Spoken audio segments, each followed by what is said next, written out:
Hello everyone. Welcome to Sleepcrime. I know many of you like to listen to these stories as you relax or fall asleep. Before we begin, feel free to leave a comment telling me where you're listening from tonight. And if you enjoy this kind of storytelling, please like the video and subscribe. Tonight's stories begin in places that feel familiar. Places most of us would never think twice about. But sometimes the quietest moments can take an unexpected turn, leaving behind lives that are changed forever. So, as we spend a little time together tonight, I hope you'll simply listen, reflect, and let each story unfold at its own pace. Now get comfortable, take a deep breath, and let's begin. Story 1. He told her he was taking the boy. She didn't hesitate. She said, "Take me instead." This is the story of Barbara Mabby and her son, Dale. Barbara's world was small and focused, centered almost entirely on her child. She was the kind of mother who planned her life around keeping one person safe, and nothing else really mattered beyond that. That instinct would be tested in ways she couldn't imagine. On a November morning in 1974, a neighbor heard frantic knocking. When the door opened, 6-year-old Dale was standing there alone. He was shaking. There was blood on his clothes. Marks circled his wrists and ankles, as if something had been tied there and pulled tight. His mother was gone. No one understood what had happened yet. Not really. But it was already clear this wasn't an accident or a misunderstanding. Someone had taken Barbara Mabby. 2 days passed with no answers. Then, on November 16th, a highway patrol officer named Charles Eugene Campbell spotted Barbara's car in Perry, Florida, hundreds of miles from where she had vanished. He radioed dispatch to say he was pulling the vehicle over. That transmission was the last thing anyone ever heard from him. That moment, it's one of those points where everything quietly breaks apart. The next day, law enforcement across the region shifted into full pursuit mode. They were looking for Paul John Knowles. By then, his name was already circulating among investigators. A drifter, violent, unpredictable, suspected in dozens of killings spread across the country. When Knowles crashed the car into a ditch and fled into the woods, it felt like another disappearance layered onto the first. Officers searched the vehicle. There was no sign of the trooper, no sign of Barbara. Just absence. Over the following months, the name Paul Knowles became something darker than a suspect. He moved constantly, leaving destruction behind him, killing with speed and indifference. Reporters would later call him the Casanova Killer, a nickname that barely concealed the fear underneath it. What almost never happens in stories like this is survival. And yet, Barbara did survive. Not by force, not by escape, but by understanding the man who took her and using that understanding to stay alive. Before all of that, before fear and roads and running, Barbara Mabby was a twin. She and her sister Beverly were born together, grew up side by side. Doctors soon realized Beverly had cerebral palsy, something that would shape both of their lives. They were alike in ways twins often are, but different in temperament. I always called her Bevy. We just knew what the other one was thinking. Barbara was the serious one, the protector. Even as a child, she adjusted herself around her sister's needs, making space, smoothing edges. When their father died, that instinct only grew stronger. She stepped in quietly, helping their mother keep the household together. Life didn't feel heavy to Barbara then. It felt purposeful. Everything shifted in the spring of 1968, when she brought her newborn son home from the hospital. Dale became the center of everything. The way she talked about him later, it wasn't dramatic, just honest. He mattered more than anything else. I couldn't stop holding him. I just kept thinking, how is this real? After her relationship with Dale's father ended, Barbara moved back into her mother's home. It wasn't a setback. It felt right. 3 generations under one roof, and later, Beverly too. For a while it was peaceful. Then, in May of 1974, Barbara's mother died. Grief settled into the house, heavy and slow. Barbara and Beverly leaned on each other, trying to keep life steady for Dale, who was 6 by then. They didn't know it yet, but that year was already closing in around them. Thursday, November 14th, began like any other day. Barbara woke up, got dressed for work. Dale got ready for school. Beverly had her breakfast and seemed content. Nothing felt wrong. Barbara dropped Dale off at school and drove to the radio station where she worked as a copywriter. Late in the morning, something small but strange happened. She tried calling home. No answer. Beverly always answered. Barbara brushed it off and finished her day. After work, she picked up Dale and drove home, expecting to hear her sister's voice as soon as they walked in. The house was quiet. They called out for Beverly. No response. Barbara told Dale to go check the other rooms while she headed for the kitchen. She turned on the sink. And then it hit her. Not a sound. Not a sight. Just a feeling that dropped straight through her body. Chills ran up her arms, sharp and sudden, like a warning she didn't yet understand. It's strange how your body knows before your mind catches up. Maybe it was instinct. Maybe fear. Something made her turn around. At the same moment, Dale came running into the kitchen, breathless, his words tumbling out. He said his aunt was in the bedroom. He said there was evidence of bleeding. The man appeared behind them with a gun. He moved Barbara through the house, directing her with small motions of the weapon.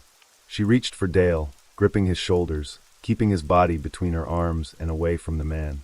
She didn't say anything. She didn't need to. In the bedroom, Barbara saw her sister. Beverly was hidden beneath the blankets. Her mouth was covered. When Barbara pulled the covers back, she understood immediately what had happened. Beverly was unclothed. The man laughed. He said he had tried to assault her sister and failed. He said it casually, like an inconvenience. Barbara felt the shock cross her face before she could stop it. Whatever her sister had endured, she could see it was already too much. That kind of information, it changes the air in a room instantly. At some point, the man began talking more. He gave a name. Paul John Knowles. He said he had escaped from prison. He said he would never go back. If Barbara did what he told her to do, he promised he wouldn't hurt her. She didn't believe him. Not after what she had just seen. The only thing she focused on was her son. Before leaving, the man tied Dale to the bed beside his aunt. He worked quickly, practiced. Barbara watched, frozen, knowing every second mattered. Leaving them behind like that felt unbearable, but she had no control left to negotiate. He took the car keys. He took the cash. Then he forced Barbara out the front door with the gun pressed close. John drove. Barbara sat beside him, her thoughts locked on the house shrinking behind them. She kept imagining Dale and Beverly, helpless, waiting, not knowing what was happening next. What she couldn't see yet was the danger she was now trapped inside. Just a short distance from her home, police would later find a stolen vehicle abandoned on the roadside. It had been taken months earlier from a man named William Bates. His body was found later in Ohio. He had been strangled. Inside that vehicle, investigators discovered cards belonging to another man. Carswell Carr. Carr, along with his 15-year-old daughter Amanda, had been murdered only days before Barbara was taken. Their home had been found torn apart. The girl had been strangled. Her father had suffered dozens of stab wounds. It was the most violent scene I had ever walked into. Nothing made sense at first. Also inside the car was a will. The name on it was Paul John Knowles. At the time, police didn't yet understand what they were looking at. Not fully. They were piecing together fragments from different states, different victims. What they didn't know was that the man who left those clues behind was already gone. Already moving. Already with someone else. In the car, Barbara noticed a shift when the news came on. Knowles became restless. Agitated. He told her to change stations. Over and over. She didn't understand why until he said it. He told her he had killed people. Fear flooded her. But she didn't let it show. Instead, she talked. About anything. The weather. Old movies. Songs from the early 70s. She filled the silence before it could turn dangerous. She wasn't trying to distract him. She was trying to survive. I just kept talking. Whatever came into my head. She offered him a cigarette. She called him honey. When he questioned it, she brushed it off, told him he wasn't a bad-looking man. She compared him to Robert Redford. He liked that. His posture softened. His voice changed. He started responding to her, not reacting. He asked what she did for work. She told him she worked in radio. A copywriter. That caught his attention. He asked if she could write a book. He said he wanted to be famous. When she asked what he wanted to be famous for, he didn't answer. And she didn't ask again. He kept repeating that he had killed people. She listened. She nodded. She stayed calm. Inside, she felt hollow. She thought about pushing him out of the car. Just once. But fear and exhaustion held her still. Back at the house, more than half an hour had already passed since Barbara was taken. It takes time. Longer than it should. But eventually, Dale manages to work his hands loose. He doesn't panic. He unties his aunt first, then runs straight to the neighbors. Someone calls the police. By the time officers reach the house, The silence inside tells them enough to be afraid. Barbara is gone. They already know the name Paul John Knowles. Not just a suspect, but a pattern. Different vehicles. Different plates. Names that don't stay in one place. Credit cards belonging to people who are no longer alive. Everything about him suggests movement without logic. He never stayed anywhere long enough to feel real. Investigators understand what that means. If he keeps moving, chances drop fast. They set roadblocks. They widen the search. West Palm Beach becomes a grid, every patrol car watching for a gold Volkswagen that stands out too easily. But Knowles is already past it. He drives north along the coast for hours, nearly 70 miles. By the time he pulls into a motel in Fort Pierce, the sky is dark. He says he's too tired to keep going. They're staying the night. Barbara sees the office lights and thinks, maybe this is where it ends. Maybe this is where she gets out. She suggests he drop her off and leave with the car. He says no. The gun comes up again. He forces her out of the vehicle. That was the moment she knew there was no negotiating left. As they walk toward the front desk, he tells her they're married. He says he'll think of a name, then decides on one. Mr. and Mrs. Joe Smith. Inside the office, his arm wraps around her waist. The weapon stays hidden, pressed close enough that she can feel it. The clerk looks at Barbara a little too long. Curious. Uncertain. Barbara doesn't hesitate. She pulls him closer, plays the part, because the woman behind the counter doesn't know what's standing in front of her. And if she senses anything is wrong, it could end there. The key slides across the counter. Room 10. Inside, the door closes. The space feels smaller immediately. Knowles tells her to undress. She refuses. It doesn't matter. What follows isn't described in detail later. Only that Barbara tries to leave her body, to think of anything else. Dale. Beverly. Home. Anywhere but there. Knowles becomes frustrated. Angry. His mood turns without warning. The calm voice disappears, replaced by something sharp and dangerous. Barbara believes fully that she's about to be beaten to death. Then just as suddenly he stops. He apologizes. It never followed a pattern. That's what made it terrifying. He tears the sheets from the bed, ripping them into long strips. He ties her wrists, then her ankles. She prays quietly, not for revenge, just to go home, just to see her family again. Exhaustion takes over. Her mind drifts. In a dream, she sees her mother, calm and steady, telling her she will be okay, that she is not alone. When she wakes, the television is on. Knowles is sitting nearby, completely focused on the screen. His body is tense, coiled. Barbara doesn't move, doesn't speak. She barely breathes. On the news, she sees her own face, then his. She hears the list of things he's done. The places. The deaths. Each word makes the room feel colder. And then something else breaks through the fear. She hears that Dale is safe. She hears that Beverly is safe. That was the first time she felt hope since leaving the house. She felt it hit her all at once. Relief so sharp it almost hurt. She didn't let it show. She cried without sound, kept it buried, because the man beside her was still Paul John Knowles. When he decided it was time to sleep, he didn't simply turn away. He tied her ankle to his. Close. Deliberate. A reminder.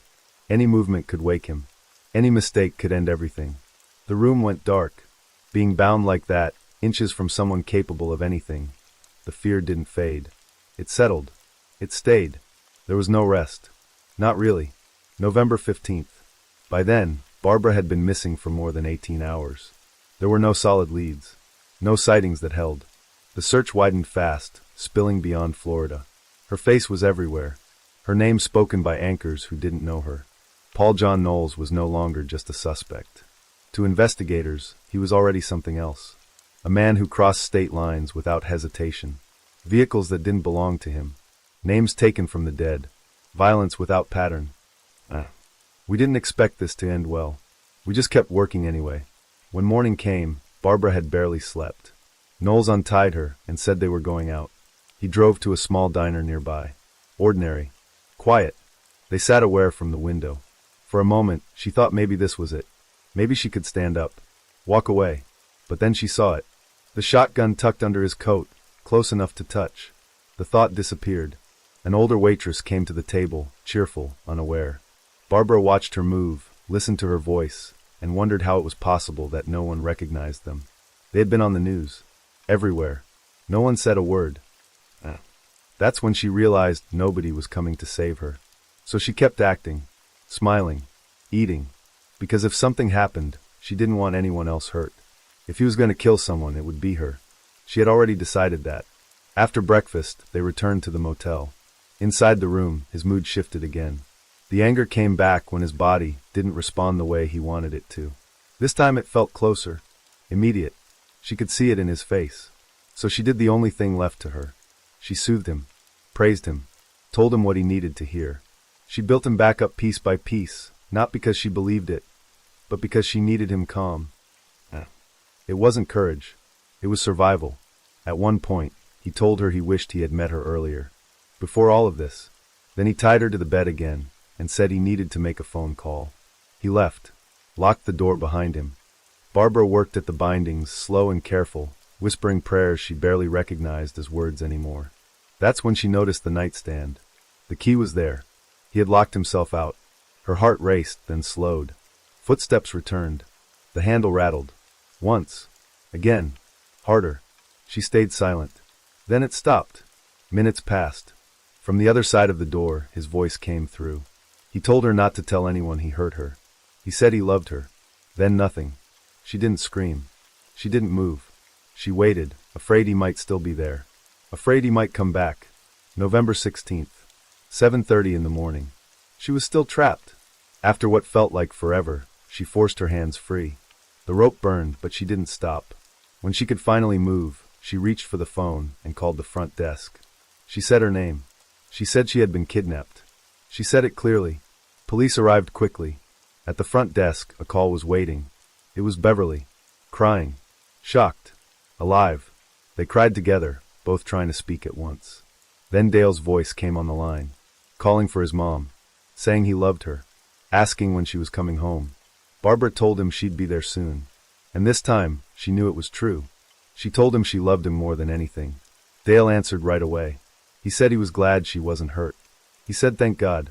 When the call ended, Barbara couldn't hold it together anymore. She cried openly then. Long, shaking sobs that didn't stop for a while. Being back with her family didn't bring peace the way she expected. Not yet. Paul John Knowles was still somewhere out there. And she understood him well enough to know that distance didn't always mean safety. Until he was caught, the fear stayed close. More than 200 miles north, in Perry, Florida, a state trooper named Charles Eugene Campbell spotted Barbara's gold Volkswagen. He radioed in the stop and approached the driver's side. He never had a chance. Knowles raised a sawed-off shotgun and took control immediately. The Volkswagen was abandoned. The trooper, along with his patrol car, vanished. A missing state trooper. That just didn't happen back then. The news spread fast. When the patrol car was later found abandoned, investigators realized something had escalated badly. Knowles had used the police siren to pull over another driver, a man named James Meyer, a businessman passing through. He switched vehicles again, keeping both men captive. In Lakeland, Georgia, a gas station clerk noticed something that didn't sit right and made a call. That tip changed everything. Police flooded the area. A roadblock went up ahead of Knowles. There was nowhere to turn. He crashed the car and ran, disappearing into the trees as officers followed on foot. Gunshots echoed through the woods. For a while, it seemed like he might escape again. Then a young man hunting nearby spotted him leaning against a tree, wounded, bleeding, exhausted. Paul John Knowles didn't run this time. He couldn't. He was taken into custody alive. But the relief didn't last. Neither hostage was found in the vehicle. Knowles refused to say where they were. Even in custody, he held power. That silence meant everything to Barbara. She knew what he was capable of, and she knew he had escaped before. Catching him didn't mean it was over. Not yet. Barbara struggled in the weeks that followed. Sleep came in pieces. Memories surfaced without warning. She knew she needed help, but there was still one thing she needed more than anything else. She needed him stopped. Completely. On December 18th, 1974, Knowles agreed to take police to where he claimed he had discarded the weapon used to kill both Officer Campbell and James Meyer. Their bodies were later found tied to a tree in Pulaski County, Georgia. Both had been shot with the trooper's own gun. Escorted by 2 officers, Knowles led them into the area. Then he tried to run. What happened next was over in seconds. I know he would have killed us if he'd gotten the chance. When the news reached Barbara, something finally loosened. For the first time since the kidnapping, she felt the weight lift. Not joy. Not exactly. Something quieter. Final. She stayed in the house. At one point, she had thought about leaving, starting over somewhere else. But one day it hit her. This was still home. This was where love lived. The memories here outnumbered the terror. So she rebuilt her life there. With Beverly. With Dale. Paul John Knowles stopped occupying her thoughts. Eventually, she wrote everything down. Put the story somewhere outside herself. She remarried. She found steadiness again. And what she carried forward wasn't fear. It was a choice. She could live as someone something terrible happened to, or as someone who lived through it. She chose to survive. Story 2. The train slows as it reaches the platform. It's late evening, close to 9:35. Nia, Tashea, and Latifah step off to make a transfer, moving with the tired rhythm of people trying to get home. A man follows a few steps behind them, close enough to notice, not close enough to stand out. They call their father while they wait, just to say they're almost back. The doors haven't opened yet. Everything still feels ordinary. Then something breaks that rhythm. Outside the station, a police body camera catches a man running past, breathless, fast, cutting through the crowd. He's shouting, pointing back toward the platform, saying someone's been attacked. Officers turn and move toward where he gestures. A short time later, another camera picks him up again. This time he's standing at a bus stop, trying to look like he belongs there. After that, he slips out of view, past the cameras, past the station. For a moment it works. But the mistake comes later, when detectives slow the footage down and start watching what he didn't think anyone would notice. The kind of mistake people make when they believe they're already gone. It's July 22nd, 2018. About 10 minutes after the sisters got off the train, the phone rings again. This time it's not casual. Tashea is crying, struggling to get the words out. Their father doesn't ask questions. He grabs his keys and drives straight to the MacArthur BART station in Oakland, not knowing what he's about to walk into. The scene doesn't make sense to him. Not at first. There's noise, movement, people talking fast. And then there's Nia. Less than 3 minutes after being stabbed in the neck, she's gone. He still has one more call to make. He has to tell Nia's mother, Alicia. When she answers, the world she knows folds in on itself. She leaves Sacramento immediately, heading for Oakland, not stopping to think about the distance. At the same time, their other daughter, Latifah, is fighting to stay alive. She's been stabbed too. She's rushed to the hospital, drifting in and out, surrounded by machines and voices that don't quite register yet. It all happened so fast that night. None of it lined up in a normal way. Back at the station, nothing adds up. The attack happened in a busy public space. There were cameras. There were people. Security. Police nearby. And still the man got away. Investigators start pulling footage from every angle they can find. The platform, the escalators, the entrances. They don't just watch the moment of the attack. They watch what came before it, and what followed. That's when something finally clicks. In one video, the man appears inside a nearby parking structure. He moves quickly, glancing around, then slips his backpack off his shoulders and leaves it behind. Seconds later, he runs out toward the bus stop. Within hours, officers recover the bag. Inside are personal items. Enough to give a name. 27-year-old John Lee Cowell. His record fills in fast. A convicted felon. On parole. Prior charges include armed robbery and assault with a deadly weapon. There's no obvious connection to the Wilson family. No shared history. No known link at all. Which makes the question harder, not easier. The family's only hope for clarity now is Latifah. At the hospital, the memories come back in fragments.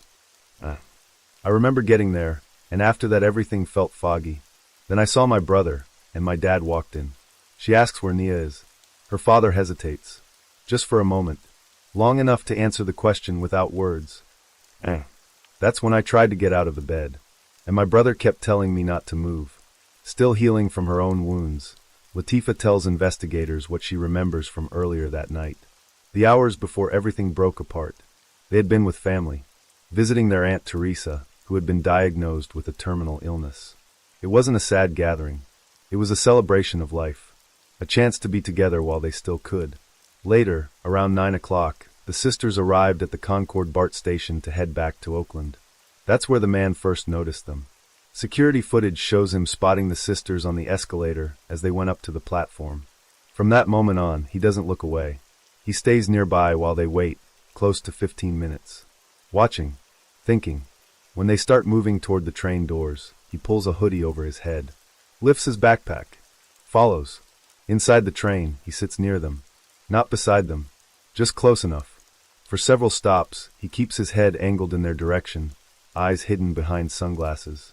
He doesn't speak. He doesn't approach. He waits. It's strange how someone can be right there, and you don't realize what's about to happen. By the time the train reached MacArthur Station, it was close to 9:35 in the evening. The sisters stood up, preparing to transfer. The man stood too, and stayed with them, close enough to move when they moved. Tashia stepped onto the next train first. The doors were still open when a woman with a stroller began backing out, careful, slow, focused on not bumping anyone. Latifa and Nia paused on the platform to give her space. Latifa would later remember the smallest detail. The baby turned toward Nia. Just for a second, Nia smiled and spoke softly to the child. Then they stepped forward. What came next didn't sound like words. Just a noise. A sudden impact. Nia lurched forward as if she'd tripped, her body folding in on itself. Latifa froze. At first, she didn't understand what she was seeing. Her mind searched for a normal explanation and found nothing. I thought she fell. I really did. I didn't know what to do right then. Then Nia screamed her name. Tashia turned just in time to see the blood. It spread fast. Too fast. Nia had been stabbed twice in the neck. Latifa, standing beside her, had been stabbed as well. The doors closed. Then they opened again. Latifa screamed. Not words. Just sound. She ran, trying to find anyone at all who could help. An officer approached her, asking questions she couldn't process. I just kept saying, go help my sister. Please. Just help her. The woman with the stroller didn't hesitate. She pulled the baby's blanket free and pressed it against Nia's neck. Latifa dropped beside her sister, adding her hands, pushing down hard, trying to remember what she'd been told in emergencies. Pressure. Just keep pressure. But doubt crept in immediately. Was she doing it wrong? Was she hurting her? Was she too late? Blood soaked through the fabric. Then someone grabbed Latifa and pulled her back. A security guard. Firm. Urgent. She didn't understand why, until he told her she'd been stabbed too. Latifa barely reacted. Her body was injured, but her attention never left Nia. Even as she was pulled away, she watched her sister, still calling out. I didn't care about me. I just wanted her to be okay. Nia kept saying her name, over and over. Latifa leaned in close, fighting panic, fighting the noise around them. She told her she loved her. Told her they were going to get through it. Told her she had her. She meant every word. Later, that moment would replay in her mind again and again. One thought cutting through all the others. She couldn't save her. Nia's sisters would carry that weight forward together. They talked about her fears, about the conversations she'd had with them before that night. Nia had worried about being targeted, about what could happen to her or someone she loved simply because of who they were. She had been clear with her family. If anything ever happened to her, she wanted them to keep pushing, to keep fighting, to not let it fade quietly. Now they were living inside that promise. Nearly 12 hours after the attack, police released the suspect's photo and information to the public. The message was direct. He was considered dangerous. He was on parole. There was an active warrant for his arrest for Nia's murder. Everybody was looking. Family, friends, all of us. Nobody was sitting still. The news spread quickly through Oakland. People shared the photo, passed it along, talked about it in stores, on the street, online. The man was a stranger to the family, which only deepened their fear that the attack had been racially motivated. Police had recovered video footage and a backpack within hours. But to the family, the delay in releasing his identity felt unbearable. They worried time was slipping away, so they made noise. Nia's name spread across social media, alongside a phrase that carried weight long before her story became part of it. Say her name. It wasn't just about finding a suspect anymore. It was about refusing to let her disappear into silence. As her name traveled farther, the focus widened.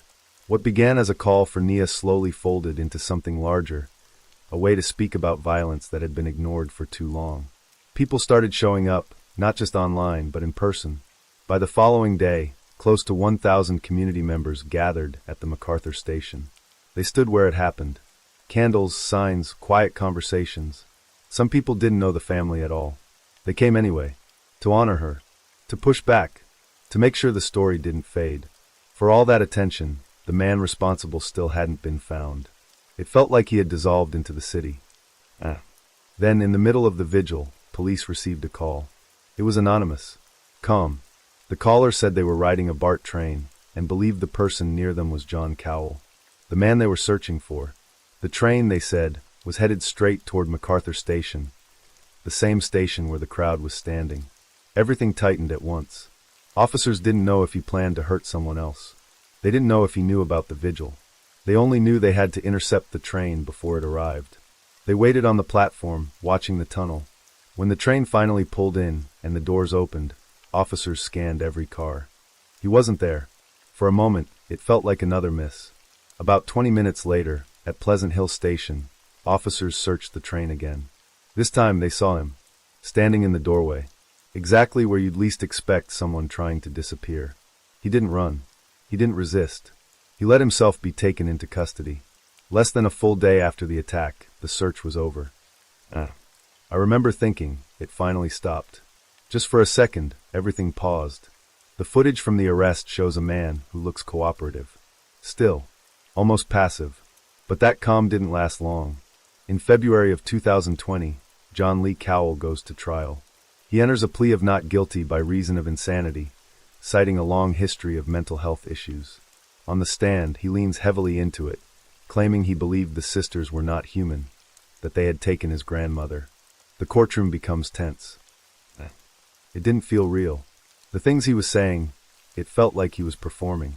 At one point, the prosecution prepares to play surveillance video to show planning and awareness. Cowell erupts. He shouts, curses, accuses the prosecutor of knowing he's innocent. The judge warns him again and again.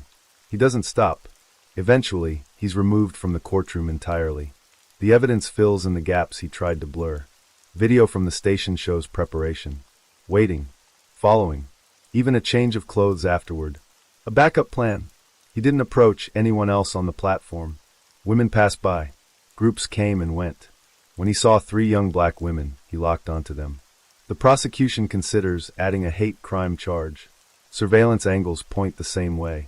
While in custody, Cowell directs racial slurs at a black deputy, unprompted. Repeatedly. There was never a question in my mind why he chose them. But proving motive beyond doubt is difficult. And so District Attorney Butch Ford makes a strategic decision. He recommends focusing on premeditated murder and the special circumstance of lying in wait, emphasizing the watching, the following, the timing. The family agrees. Their goal is simple. They want to make sure he never walks free again. While reviewing Cowell's jail calls, prosecutors uncover something else. In conversations with mental health staff, Cowell admits he stopped taking his medication on purpose. He wanted to appear more unstable when trial began. It wasn't confusion. It was strategy. The judge isn't persuaded by the outbursts or the performance. He rules that Cowell was sane at the time of the attack. The verdict comes down. Cowell is convicted of the murder of Nia Wilson, the attempted murder of her sister Latifah, and the special circumstance of lying in wait. He is sentenced to life in prison without the possibility of parole. With the sentence finalized, the thread is gone. I know she'd want us to keep going. I really believe that. For the family, justice brings a strange kind of quiet, relief mixed with absence. The man who caused the harm will never hurt anyone again. But Nia is still gone. Life doesn't snap back into place. Grief lingers. The loss stays heavy. And even now, the reality of moving forward without her still feels unreal. Some days, reality still doesn't settle in all the way. Part of them resists it. Another part knows there's no way around it. The shock didn't fade quickly. It lingered in the quiet hours. Sleepless nights. No appetite. Just the weight of knowing something irreversible had happened. One of Mia's family members suffers a stroke not long after. Speech becomes harder. The right side of the body doesn't respond the same way anymore. Healing stretches out, slow and uneven, measured in small steps instead of milestones. I couldn't believe it. Even when I knew it was real, it still didn't feel real. Everyone finds their own way forward. For one of them, it's a dog. A husky, loud, demanding, completely unapologetic about needing attention. Walks become routine. Routine becomes structure. Structure becomes a reason to keep moving. She doesn't let me stay in bed. She keeps me going. Honestly, she's my therapy. Mia's sisters carry something heavier. The kind of guilt that doesn't make sense but refuses to leave. Surviving when someone else didn't. Therapy helps. So does meditation. So does being surrounded by people who don't rush them to feel better. Over time, they begin to recognize pieces of themselves again. They also see how far Mia's story has traveled. How people who never met her still show up for her. Hundreds attend her funeral. It feels unreal in a different way. She's dressed in gold and white. A white casket. A carriage. Doves released into the sky. It's quiet. It's painful. It's beautiful.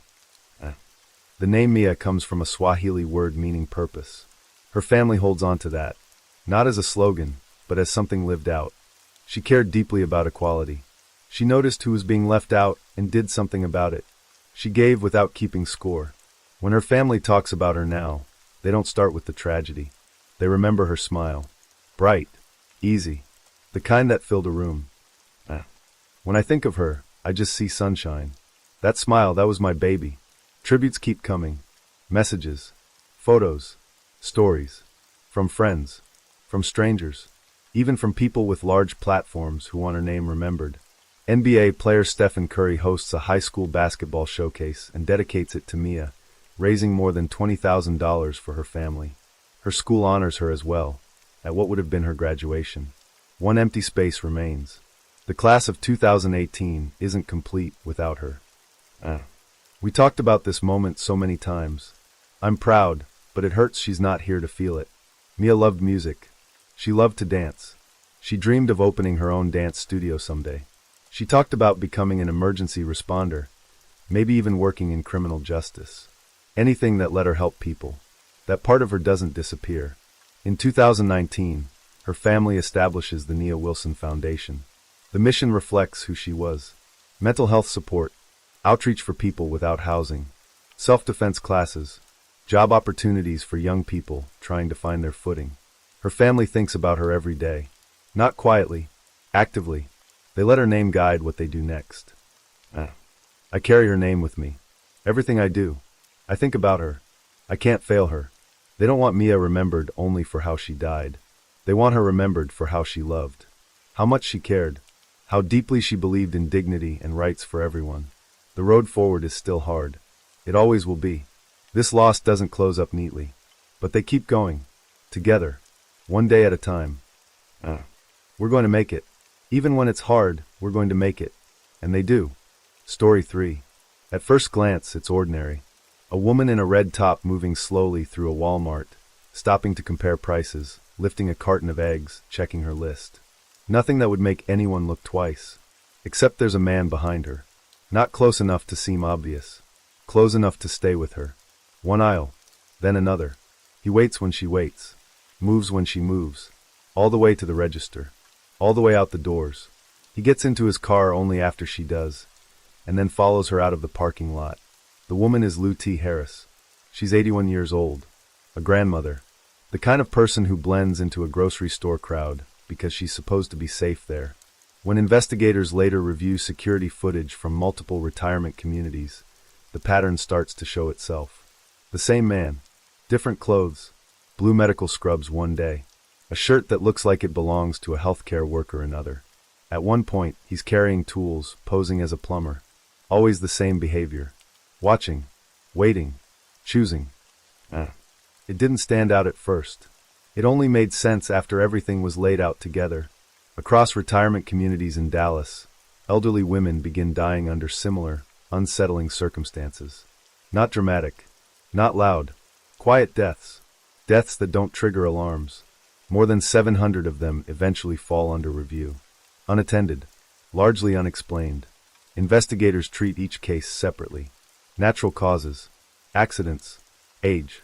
No one is saying the words serial offender. Not yet. Then, on March 19, 2018, something interrupts that assumption.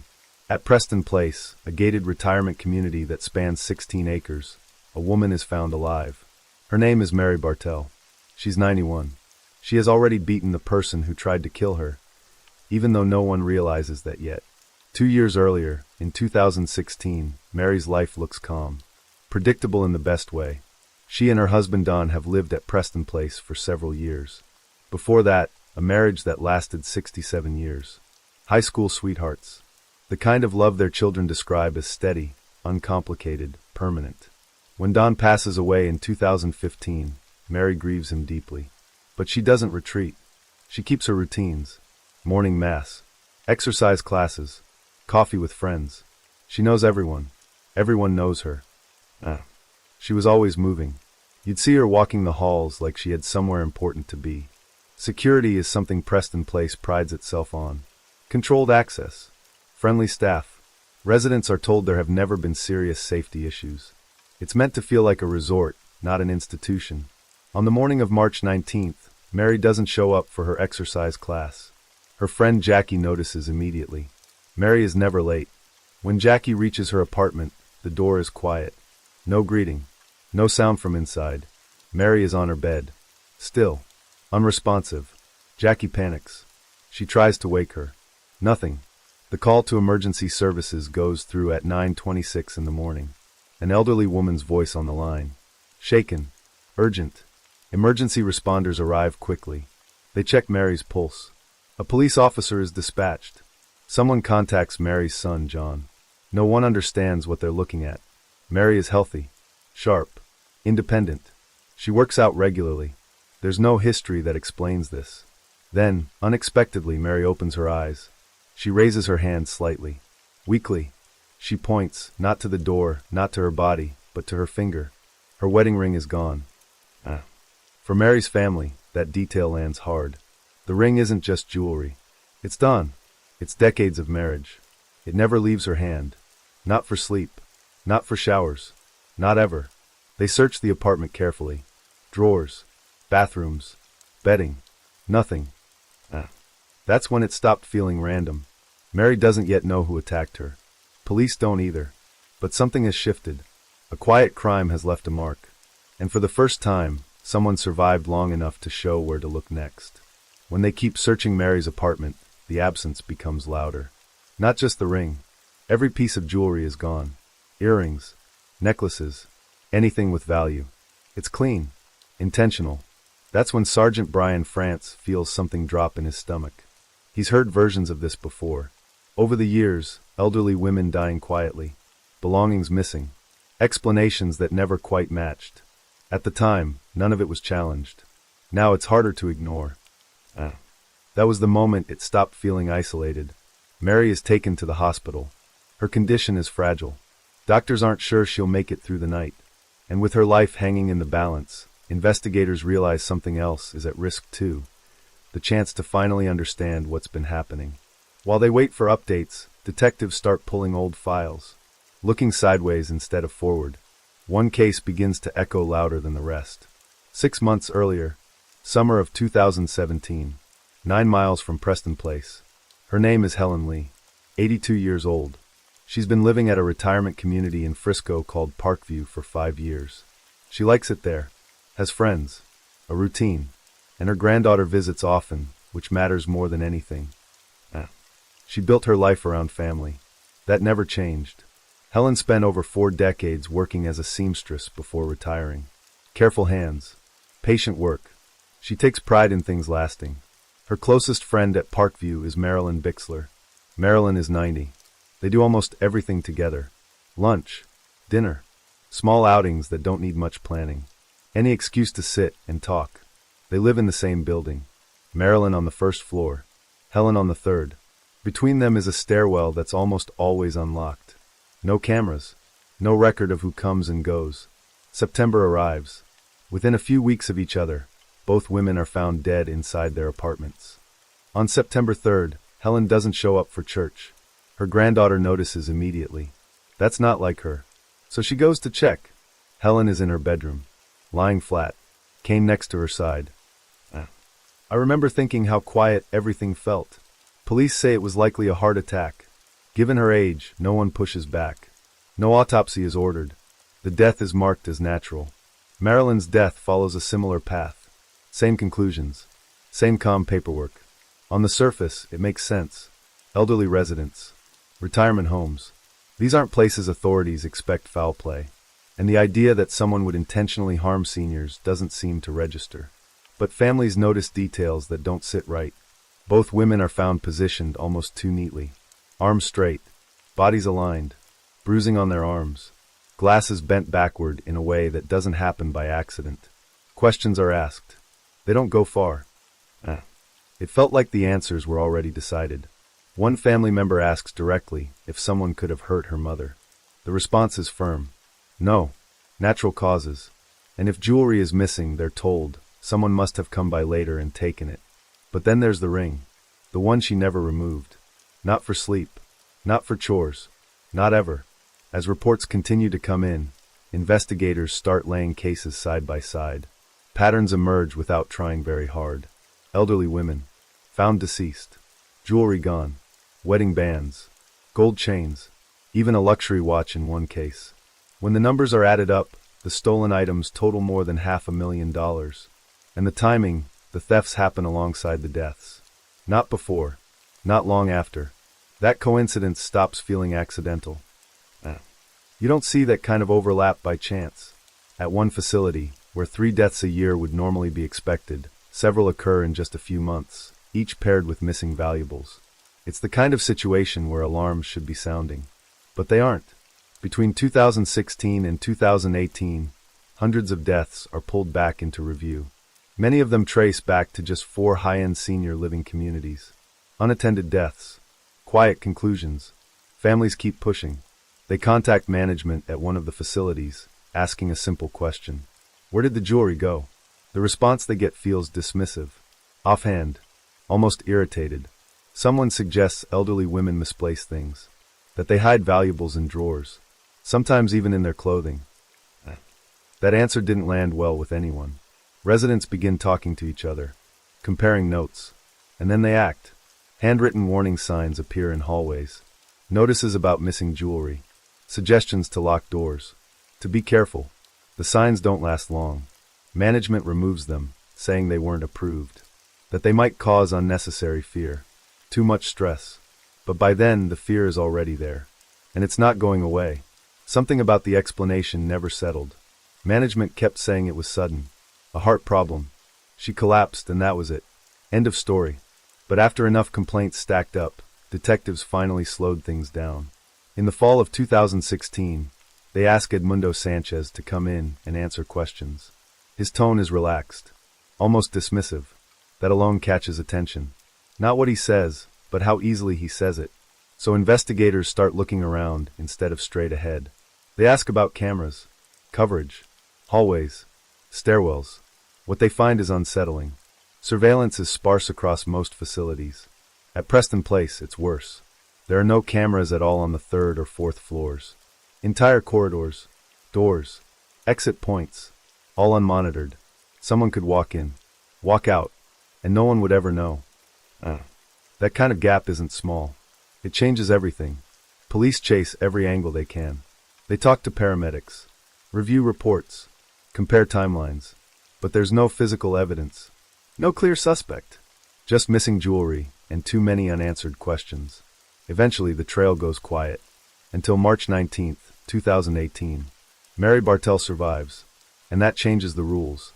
That morning starts like any other. A Monday. Mary is alone in her apartment, sitting at her computer, typing an email to her children. Around 8:30 in the morning, there's a knock at the door. She isn't alarmed. It's a retirement community. People come and go. Friends. Staff. Maintenance. Mary reaches for the lock. The moment it clicks, the door pushes back. A tall man forces his way inside. Mary tries to hold the door. She can't. He's stronger. Faster. And then she sees his hands. Green rubber gloves. That detail stayed with her. The man looms over her. 91 years old. Frail. Mary tries to push him away. It lasts seconds. She's overwhelmed. She reaches for the life alert around her neck. Her arm is pinned. She loses consciousness. A door opens again. This time it's not him. It's Mary's friend, there to walk with her to their workout. She freezes at the doorway. Mary is still. Her body position wrong. Unresponsive. The call to emergency services is immediate. On the gurney, something unexpected happens. Mary opens her eyes. She's weak, struggling to breathe. But she speaks. She gives police a description. Height, build, clothing, gloves. Clear enough that detectives can finally move forward with purpose. They start asking questions inside the facility. Staff, residents, anyone who might have seen someone out of place. And the reports come in. Multiple people remember a man matching that description. Lurking, hanging around, not quite belonging. Once you ask the right question, people remember more than you expect. Around the same time as Mary's attack, another call comes in. A stranger has been sitting in a car in the parking lot for hours. Someone feels uneasy enough to write down the license plate. Police run it. The vehicle is registered to a man named Billy Chmirmir. He's 46 years old, and he matches Mary's description. On paper, he works in the medical field. Or at least, that's how it looks. In security footage, he appears as different things.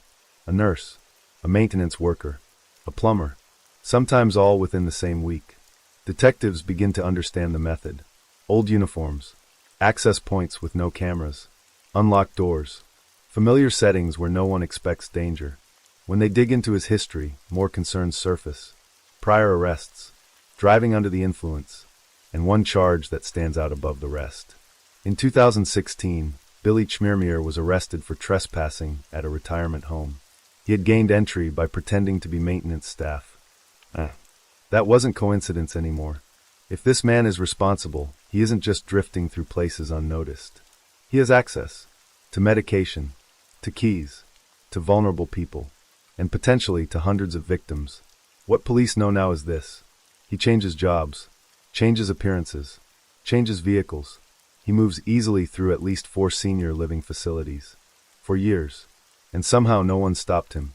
Now every available resource turns toward finding a man who blends in by design and disappears just as easily. There's no way around it now. Police believe a serial offender is active. It's March 20th, 2018. One day after Mary's attack. The vehicle flagged by investigators the night before pulls into a Walmart parking lot less than 6 miles from Mary's apartment. Security cameras catch the driver at around 2:30 in the afternoon. It's Billy Chmirmir. Inside the store, he doesn't wander. He locks onto one person, an elderly woman in a red top. He stays back, just far enough to look accidental. Every aisle she turns into, he follows. If she stops, he stops. The pattern holds for more than 20 minutes. She finishes shopping, loads her groceries, drives away. She never notices that the same car leaves right after her. That's the part that's hardest to watch back. Hours pass. At 5:50 that evening, officers finally locate the vehicle. The driver matches Billy's description perfectly. They don't rush in. They follow. The car enters an apartment complex. Billy pulls over near a dumpster, steps out, tosses something inside, drives off. Some officers stay with him. Others go straight to the dumpster. Inside, they find a red jewelry box. Bright, distinct, damaged like it's been forced open. Most of what was inside is gone. But not everything. There's a name tag.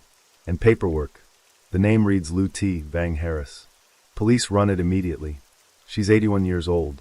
Lives less than 2 miles away. Everything accelerates. They rush to her home. They're too late. An elderly woman is found inside. She matches Lou's description. Her family is notified right away. Lou's granddaughter, Karen Vang, knows something is wrong the moment her father picks her up unexpectedly from school. No explanation. Just urgency. You can feel it before anyone says anything. Lou loved dressing up. Bright clothes. Jewelry. She had a warmth that showed before she ever spoke. A childlike smile that never really faded. Her family will later say they don't understand why she was chosen. Why anyone would choose her. Especially in a place where they were already being careful. Checking locks. Watching surroundings. At first, Lou's apartment doesn't scream violence. No broken doors. No shattered windows. Nothing obvious. But police already know about the jewelry box. And now they're still following Billy. They find him outside his apartment complex in Dallas and take him into custody. The timing is tight. Investigators believe Lou was killed less than an hour before the arrest. Billy is brought in for questioning. Inside the interrogation room, he acts confused. Calm. Detached. He denies knowing what they're talking about. The detective doesn't argue. He lays the evidence out slowly. Jewelry found in Billy's car. More inside his apartment. Items tied to multiple elderly women. Objects reported missing in deaths, once labeled natural. Billy has no answer for that. That room went quiet after that. Investigators widen the net. They visit pawn shops, jewelry exchanges, independent buyers. They carry Billy's photo with them. At one store, Diamond and Gold's Exchange, the owner recognizes him immediately. A regular customer, caught repeatedly on security footage. Across several shops, online listings, and resale platforms, Billy is linked to more than $100,000 in jewelry sales. Investigators believe the real total is much higher. Time jumps forward. It's April 2022. Billy's first trial, focused on Lou Harris, ends in a mistrial. No resolution. No closure. Now a second trial begins.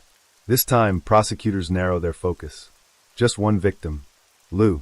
Despite allegations connecting Billy to at least 18 other deaths, they believe this case is the strongest. Lou is the last woman he's accused of killing. And the timeline is tight, clear, anchored to evidence. They wanted something the jury couldn't step around. In court, the prosecution opens by stepping back one day, before Billy's arrest. They talk about the attack on Mary Bartell. On the very first day, Mary's testimony is played for the jury. Her voice fills the room. Calm. Precise. Describing the man. The gloves. The moment she knew something was wrong. It's some of the strongest evidence they have. Not because it's dramatic, because she lived long enough to remember him. Mary Bartell didn't hesitate when she spoke. She told the court what he did, how he entered, what he wore, the way it unfolded. No gaps. No guessing. Inside the courtroom, families listened without moving. Parents, children, grandchildren, hearing details they never had before, and realizing those same moments may have played out in rooms just like theirs. Mary's children sit there quietly, proud in a way that's hard to describe. She always said she'd speak up if something mattered. April 28th, 2022. The jury doesn't take long. 45 minutes. That's all it takes. 12 jurors return with a verdict. Guilty of capital murder. Life in prison with no chance of release. For Lou Harris's family, it lands like a deep exhale. Their mother. Their grandmother. She's still gone. That part doesn't change. But the man responsible won't walk free again. We didn't get her back, but we got answers. They talk about accountability, about how these communities have to pay attention, how warning signs can't be brushed aside so easily again. Families connected to more than 20 victims are asked to return to court the following week, for victim impact statements, for something they were never allowed before, to speak directly to the man responsible. The judge allows every linked family to be heard. Large photos are brought in. Mothers, grandmothers, faces held up in silence. One woman steps forward. She talks about her mother. Healthy, funny, kind. Someone who believed in seeing the good in people, even when it wasn't obvious. Standing there, you could feel how many stories were cut short. That testimony matters. Because later that year, on October 7th, 2022, Billy Chimmermere is convicted again. A second verdict. Another life sentence. No more access. No more disguises. No more unlocked doors. Mary Bartell doesn't live to see that day. She passes away peacefully in 2020, just days before what would have been her 93rd birthday. Her family remembers her not for how she was hurt, but for what she did afterward. She spoke, and because she did, families who spent years in the dark finally heard the truth. She gave us something we didn't know we'd ever have. Mary is missed, deeply, but her courage didn't end with her life. It carried forward into courtrooms, into answers, and into the silence that finally followed. Story 4. More than 10 years back, before platforms learned how to look closely at what people were uploading, a group found a way to hide in plain sight. They took harmless clips from a children's show and bent them into something else entirely. A channel appeared, then another. New uploads came every week. There was no real moderation, no one stopping it, and the damage spread quietly. They gave what they were doing a name: capping. Most people who stumble across that word later ask the same thing. What does it even mean? Some compare it to those party-style videos where adults embarrass themselves on camera. That comparison falls apart fast. Those videos involve consent. These did not. The girls here were children, pressured, threatened, cornered through screens they trusted. The people behind it weren't just watchers. They coordinated. They shared. They returned again and again. The effect on the girls was not temporary. It sank in deep, reshaping how they saw themselves, how they slept, how they moved through school hallways. And one of the girls they focused on wasn't anonymous at all. You already know her name. At the time, most of this was happening quietly. People didn't realize how organized it was yet. Her name was Amanda. She was visible online in the way kids were back then. Short videos, casual posts, nothing unusual, until one message arrived. It wasn't long. It didn't need to be. The person told her they knew everything about her, where she lived, who she was, and if she didn't comply, they would show everyone. She was 11. The threat worked once, then again, and once that door opened, it never really closed. The messages multiplied. Different names, same demands. She tried to disappear. New accounts, no accounts, moving houses, changing schools, police involvement. Each step meant to end it only seemed to remind them she was still reachable. She kept trying to reset her life, but the past kept following her online. One message stood out later, not because it was unique, but because it said the quiet part out loud. A reminder of the school she had already left. A reference to police showing up at her door. A promise that it wouldn't stop. Not unless she gave them more. Some even tried to provoke her into meeting in person. As if fear alone wasn't enough. And then something shifted. Instead of shrinking further, Amanda's mother stepped forward. Carol Todd didn't speak in vague terms. She attached her name to her daughter's story and stayed there, even when it hurt. The attention grew. The story spread. And for the first time, the people who had been hiding felt seen. Carol didn't frame it as a campaign. It became routine. Logging on. Reading messages. Collecting fragments. Years of it. The same goal every day, find out where this started. She didn't talk like someone chasing justice. It sounded more like a parent refusing to back away. By late summer, Amanda was 15. August 28, 2012. She spent most days in her room, not out of preference, but caution. Outside meant faces she didn't trust. Whispers she could imagine even when they weren't there. This was the third wave of pressure. Third time the past had been dragged back up. She had already run out of options she believed in. So she reached out to someone she used to know. Not for attention. Not to vent. Just to ask for help. What came out was raw. Screens filled with words she'd been holding in. Being told she didn't belong. Being told people would celebrate if she was gone. Crying at night because the pain didn't follow a schedule. Asking quietly for someone to step in. And then she decided one person wasn't enough. She didn't announce what she was doing. She just asked for markers. Took all the white paper she could find. Locked herself in her room with music playing low. And she started writing. Each sheet held a piece of it. How it began. What was taken. How it felt walking into school knowing everyone had seen something meant to stay private. The fights. The hiding places. Eating alone because silence was safer. She didn't soften anything. She didn't explain herself. She just showed it. The finished video wasn't loud. It wasn't polished. It was a teenager holding signs, one after another, telling the truth the only way she could. And when it went out into the world, people watched. But understanding took longer. People still described that upload as a video. That misses the point. For Amanda, it was closer to letting something escape her chest. She wasn't performing. She was unloading years of pressure, and she wanted the people who had been watching her to hear it too. The clip, called My Story, didn't spread all at once. Over time, through reposts and reaction uploads, it reached hundreds of millions. But right after she shared it, almost nothing happened. A few friends sent messages. That was it. She thanked the ones who reached out. Then she posted again, softer this time. Almost relieved. It felt good, she said, to finally see that someone cared. She wrote about her family trying to stay strong. About her mom. About choosing to keep her head up. And she mentioned something small, almost ordinary. She had scheduled a tattoo for late November. The word "stay strong" on her wrist. Something she could look at when things got heavy. She signed it the way she always did. With love. With cheers. She never made it to that appointment. It's uncomfortable to hear this story as if it belongs to someone else. because nothing about it is unique. At first, it sounds distant, and then you realize how ordinary it all started. Amanda grew up in Port Coquitlam, just outside Vancouver. After Carol and her husband separated, it was mostly the two of them. Carol tried to keep her daughter busy, involved, distracted in healthy ways. But Amanda was quiet by nature, timid, the kind of kid who felt everything and didn't always know where to put it.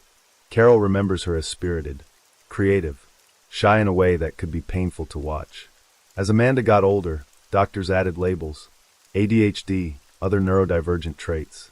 None of it defined her, but it did make things harder. She wanted friends. She tried for them.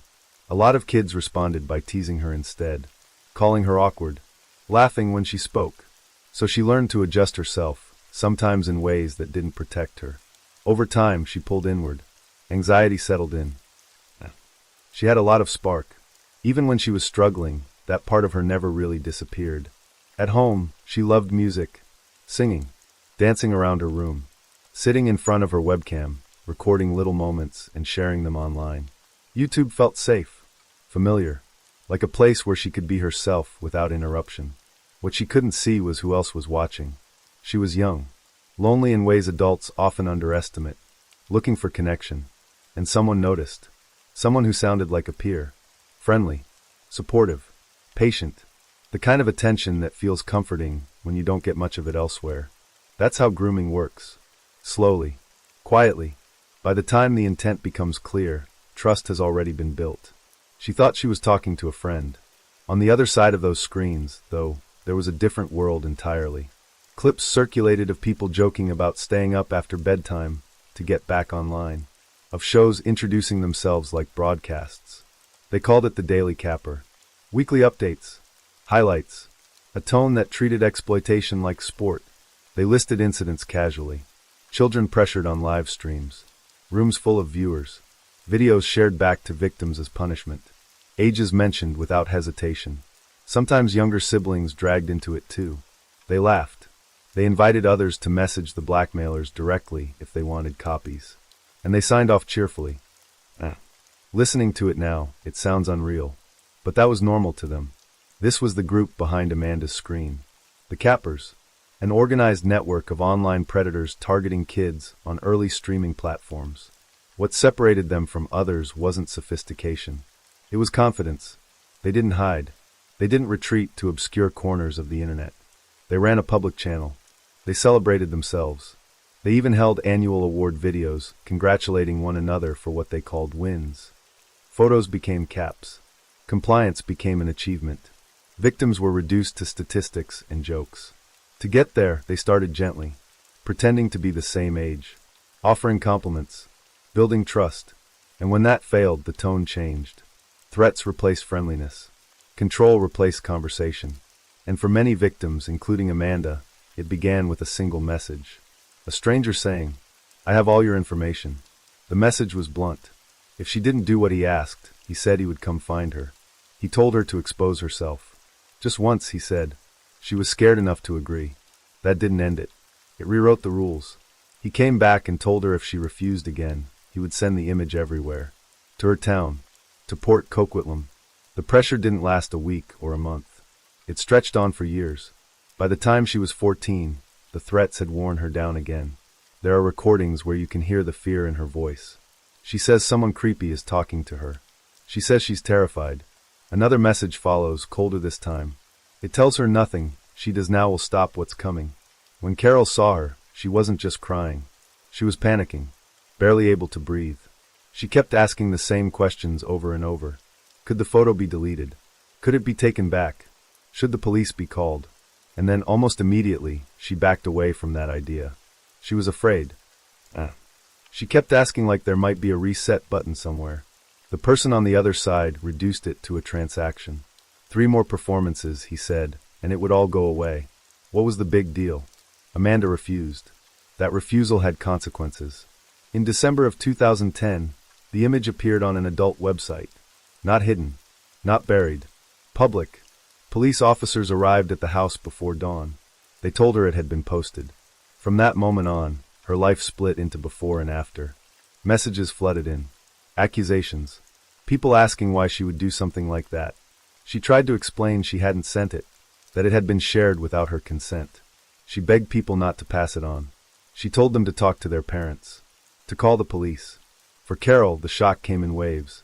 The disbelief, the anger, the confusion, trying to understand who would do this and why her child. The advice they received was limited. Stay offline. Step back. Disconnect.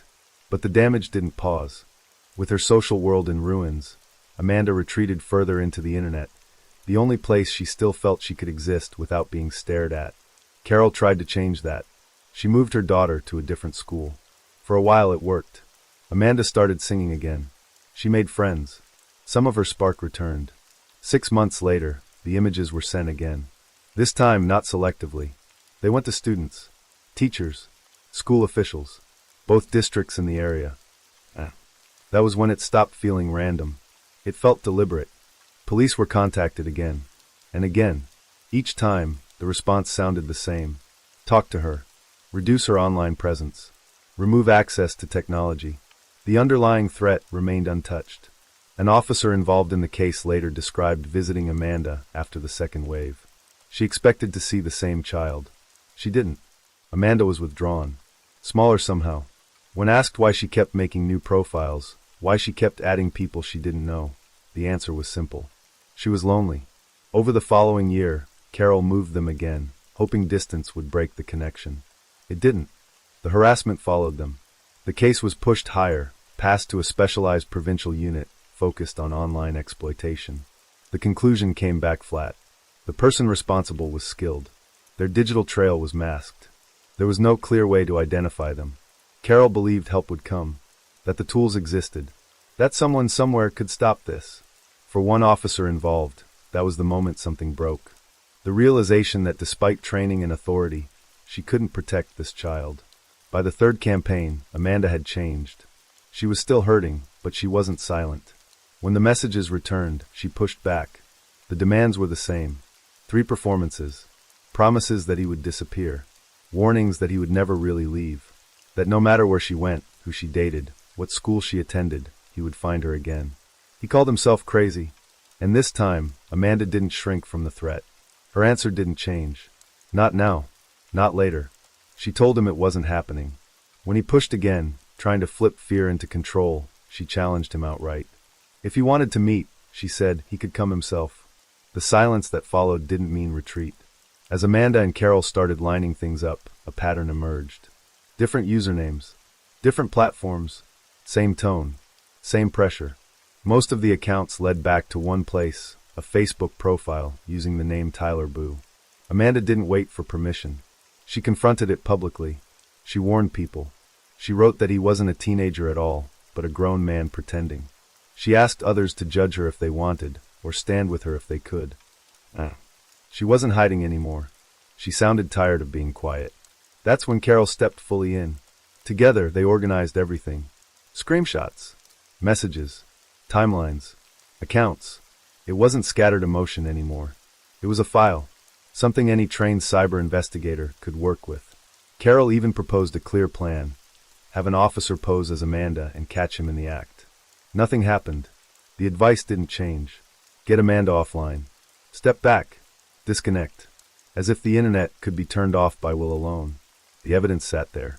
Images, email trails, a documented campaign. It was all sent in, and then nothing. It felt like the system kept looping the same answer.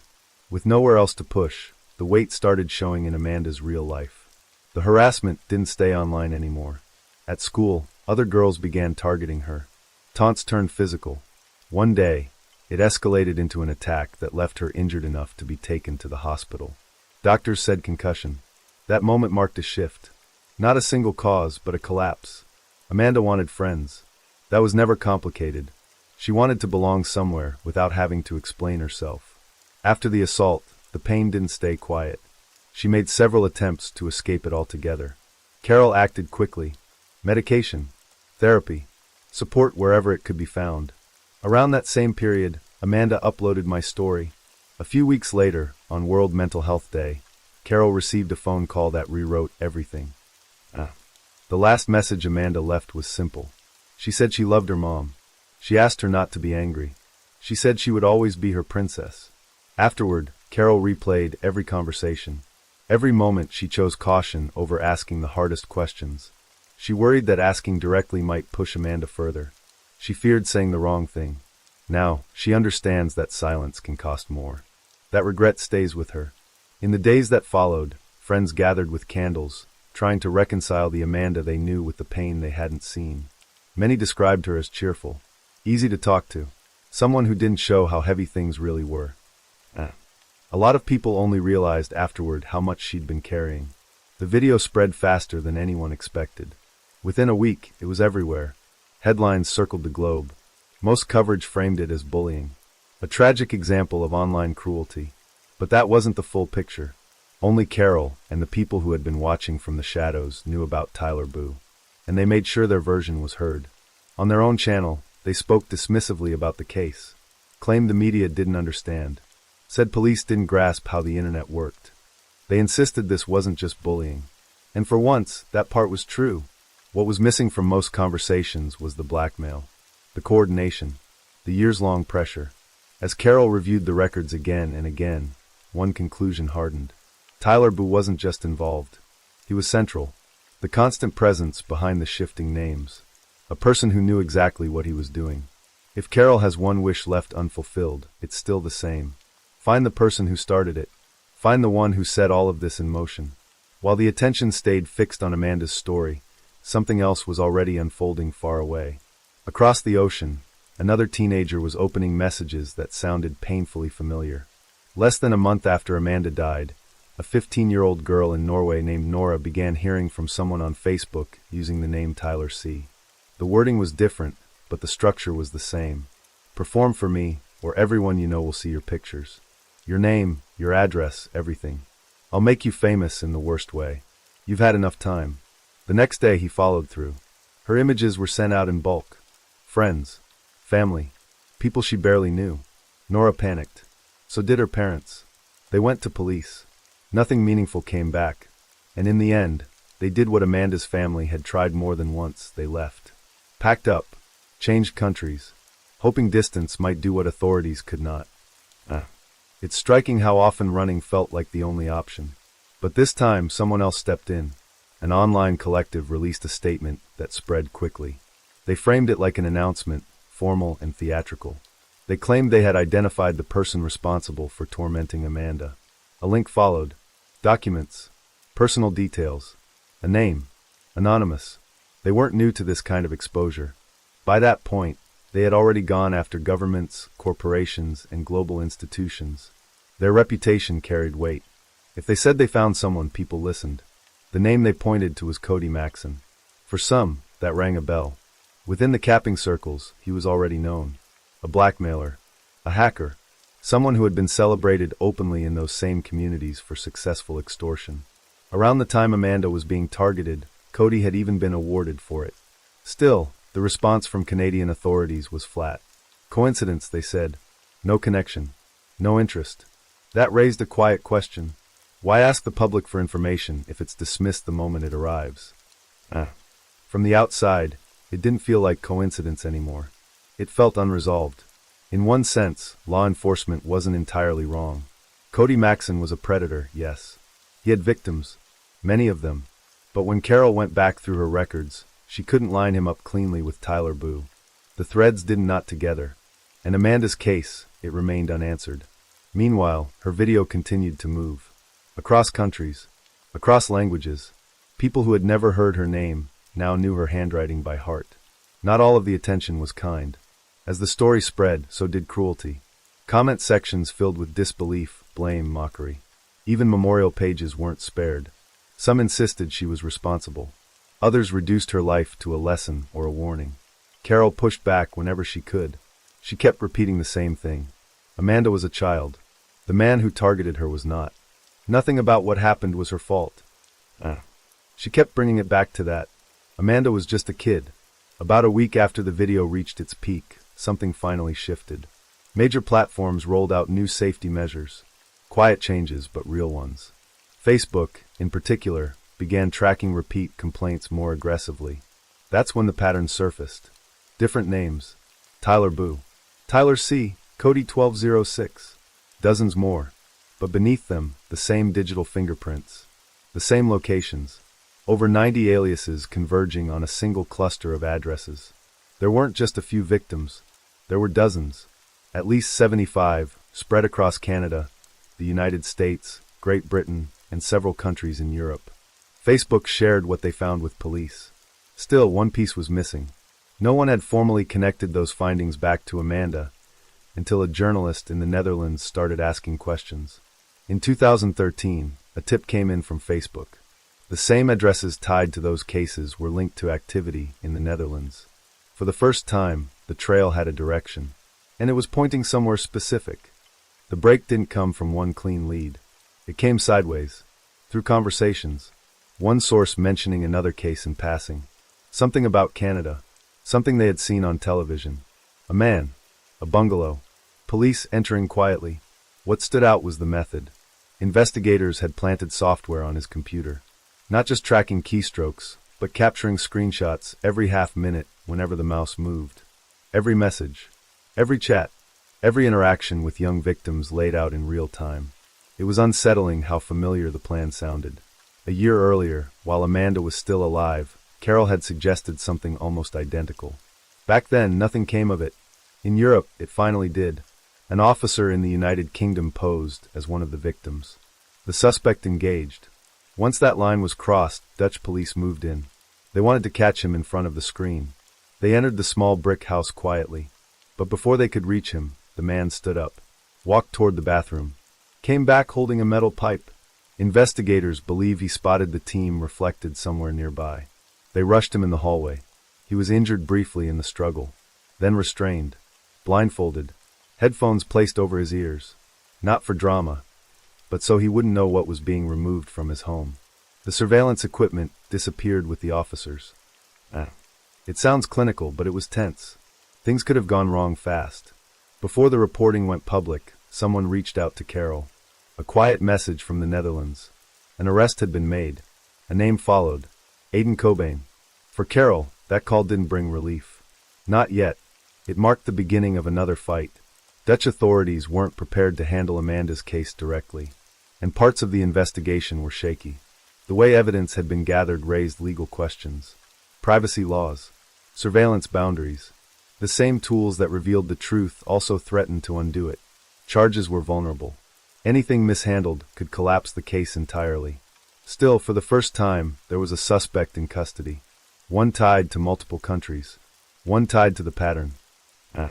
It felt like something finally moved, even if it was fragile.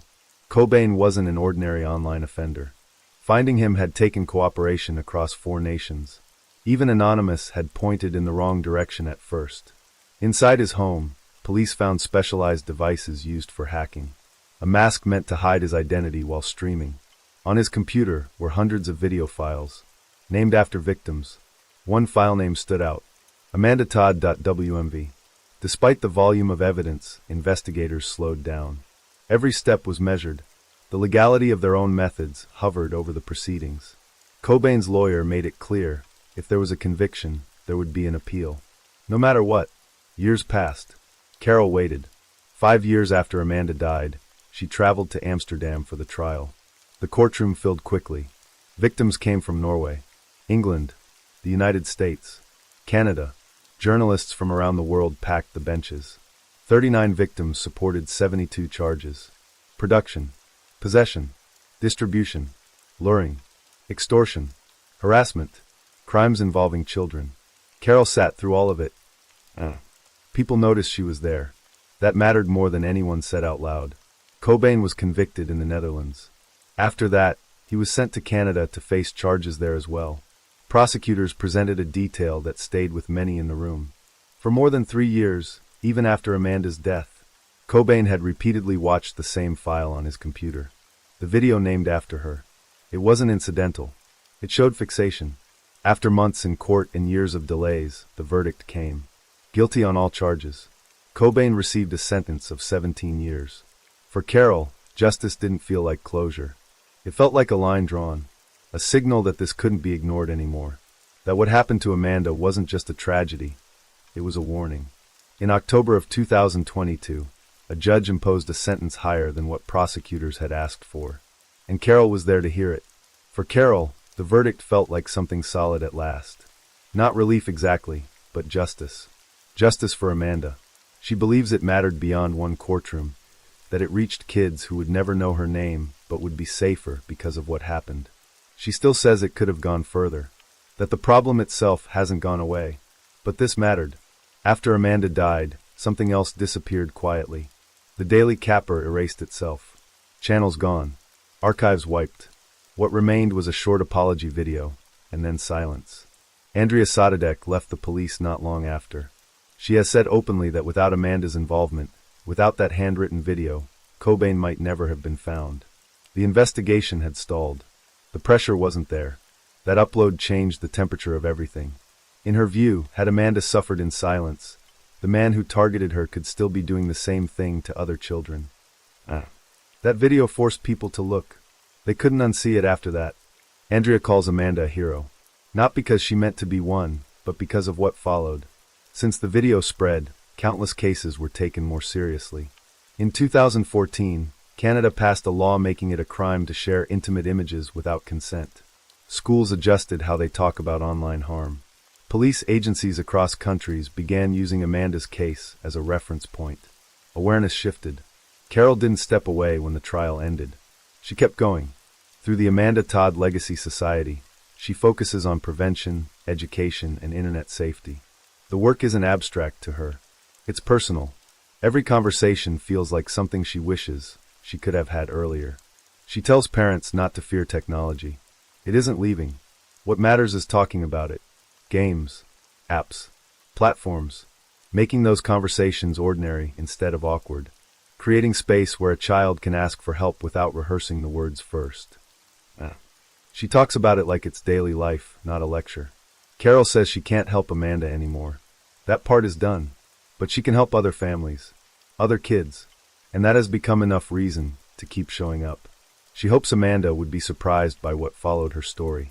Laws, conversations, changes that didn't exist before. It gives her hope, not the loud kind, but the kind that keeps you moving. She hopes tomorrow is better, that people choose kindness more often, that listening comes before judgment, that we remember we're all human, even when screens make it easier to forget. As a mother, Carol feels a responsibility now, to make sure what happened to her daughter doesn't repeat itself elsewhere. That's why she speaks. That's why she stays visible. For her daughters, for other families. This is what remains. This is Amanda's legacy. Story 5. At first, the call doesn't land the way it should. The dispatcher's tone stays flat, distracted, almost casual. Like they've heard this kind of thing before, and it usually turns out to be nothing. A joke. A mistake. But the voice on the line isn't joking. She's struggling just to pull an air. Words come out clipped, squeezed between breaths, and even then she keeps talking, forcing details through the panic. An address. Her name. Enough to prove she's real. Enough to make someone listen. She's running out of oxygen. Still, she keeps going. When officers arrive, the place is silent. No movement. No people. Just a carpet marked by a dark stain that shouldn't be there, and a handgun case sitting empty. The house feels paused, like something ended too fast. Not long after, another call reaches police. A man reports his wife missing. Her name is Terry. He adds that her 2 young daughters are gone as well. All 3 vanished together. The year is 1996 when Terry Jindusa marries David Larson. From the outside, it looks like a clean start. A fresh marriage. Stability. Over time, they have 2 daughters, Amanda and Holly, and for a while the image holds. Then it doesn't. David's moods begin to change. Control slips into arguments. Arguments turn physical. He tells Terry how things should be done, how she should speak, what sets him off. When he loses his temper, it's never his fault. He makes sure she understands that. Sometimes it's shouting. Sometimes it's worse. He slams her head into a door once. Afterward, he tells her she caused it. It didn't start as fear all the time. It crept in little by little until it felt normal. Terry tries to manage him. She watches what she says, how she moves, what's left out on the counter. She believes that if she can just do things right, the house will stay calm. Then one evening, she's cooking dinner. Nothing unusual. A box of pasta sits out, waiting. David sees it and explodes, shouting, rage over something small enough to fit in one hand. And that's when it shifts. Not because he yelled at her, but because the girls were there. That's the moment Terry understands something clearly for the first time. This isn't about her mistakes. This is about danger. She decides to leave. The divorce becomes final on January 31st, 2001. The relief is immediate and short-lived. The court grants joint custody. Despite everything, David is still entitled to time with Amanda and Holly. Terry walks out of the courtroom knowing she can't fully escape him. When we left, he didn't raise his voice. He just looked at her and said she'd regret it. Every visit feels like a gamble. Terry drops the girls off and replays his threats in her head until she can pick them up again. Trust doesn't come easily anymore. Eventually, she meets Nikolai. He listens. He doesn't intimidate. He treats the girls like they matter. Slowly, Terry lets herself believe again. Nick loves her for who she is, and for the way she loves her daughters. The three of them start to feel like a real family. In 2003, Terry and Nick marry. It should have been the end of the story. David doesn't see it that way. He tells Terry she's made a mistake. That in his mind, and in God's eyes, they're still married. That her new life doesn't count. That she's gone against something sacred. Control slips through his fingers, and something darker replaces it. That's when it stopped sounding like anger and started sounding planned. January 31st, 2004. The anniversary of the divorce. Terry goes to pick up her daughters after a visit with their father. Holly is 4. Amanda is 6. Nick offers to come with her. Terry refuses. She doesn't want to provoke David. Not in front of the girls. That morning feels light. Hopeful. The night before, Terry learned she was pregnant. She's smiling as she drives, thinking about how to tell the girls they're getting another sibling. At 10 in the morning, she knocks on David's door. He answers calmly, almost pleasant. He says the girls are inside, playing. Terry steps in to get them. They're not there. Something feels wrong before she can turn around. Then everything goes black. She later said it felt like being hit before her body even understood what was happening. The next moment comes back in pieces, cold against her cheek. Carpet fibers pressed into her face. Her body won't respond, not fully, like the signal from her brain just isn't reaching her arms or legs. She can't move. Not yet. Before she understands where she is, duct tape tightens around her. Over her wrists. Her legs. Pulled fast, practiced. That's when instinct cuts through the fog. The girls. That's the first clear thought. Not herself. Not the pain. Just the girls. She can't die here. Not now. Whatever this is, she has to stay alive long enough to protect them. His hand presses down, cutting off air. Panic spikes, sharp and immediate. She remembers something strange, something small, from a movie she once saw. Not advice meant for real life, but it's all she has. Turn your head. Just enough. She does it again and again, twisting slightly, stealing thin breaths. It's not much, but it slows him down. He gets annoyed, rougher, impatient that it isn't ending quickly. She's bleeding. She can feel it, even if she can't see it. Strength is draining away minute by minute. Then he does something worse. She's lifted, dropped, forced into a large trash container. Snow and ice slam down on top of her, packed in crushing, freezing. The lid comes next. She hears tape stretched tight around the rim, sealing her inside. Darkness. Muffled sound. Cold everywhere. The container is hauled, tilted, shoved into the back of a truck. A tarp goes over it. She can feel the engine vibrations start beneath her. At that point, there wasn't a plan. Just fear stacking on fear. She doesn't know where he's taking her. Somewhere remote, maybe. Somewhere no one goes. She wonders why he hasn't killed her yet. And the thought that follows is worse. Maybe he wants her awake for it. Her mind won't slow down. If she dies, David could claim the girls. He could say anything. And if he has them alone. She can't let that happen. Her hands are numb, but she keeps searching blindly. Jacket pocket. Something hard. Small. Her phone. He missed it. Carefully, silently, she presses the keys she can feel under her fingers. 911. The call connects. The dispatcher sounds doubtful. Detached. Like they've heard false alarms before. Terry forces words out between shallow breaths. She gives a name. An address. Enough to matter. Enough to anchor the call to reality. She doesn't know where the truck is going. She tells them that too. Before the line drops, she makes one more call. This one to Nick. She keeps it short. She has no idea how much battery is left. No idea if this call will make the difference or be the last thing she ever does. She tells him she loves him. She says goodbye without saying goodbye. I didn't want to keep her talking. I just needed her phone alive. Nick doesn't wait. He calls police immediately. He reports Terry missing. Then he adds something else. The girls were with David.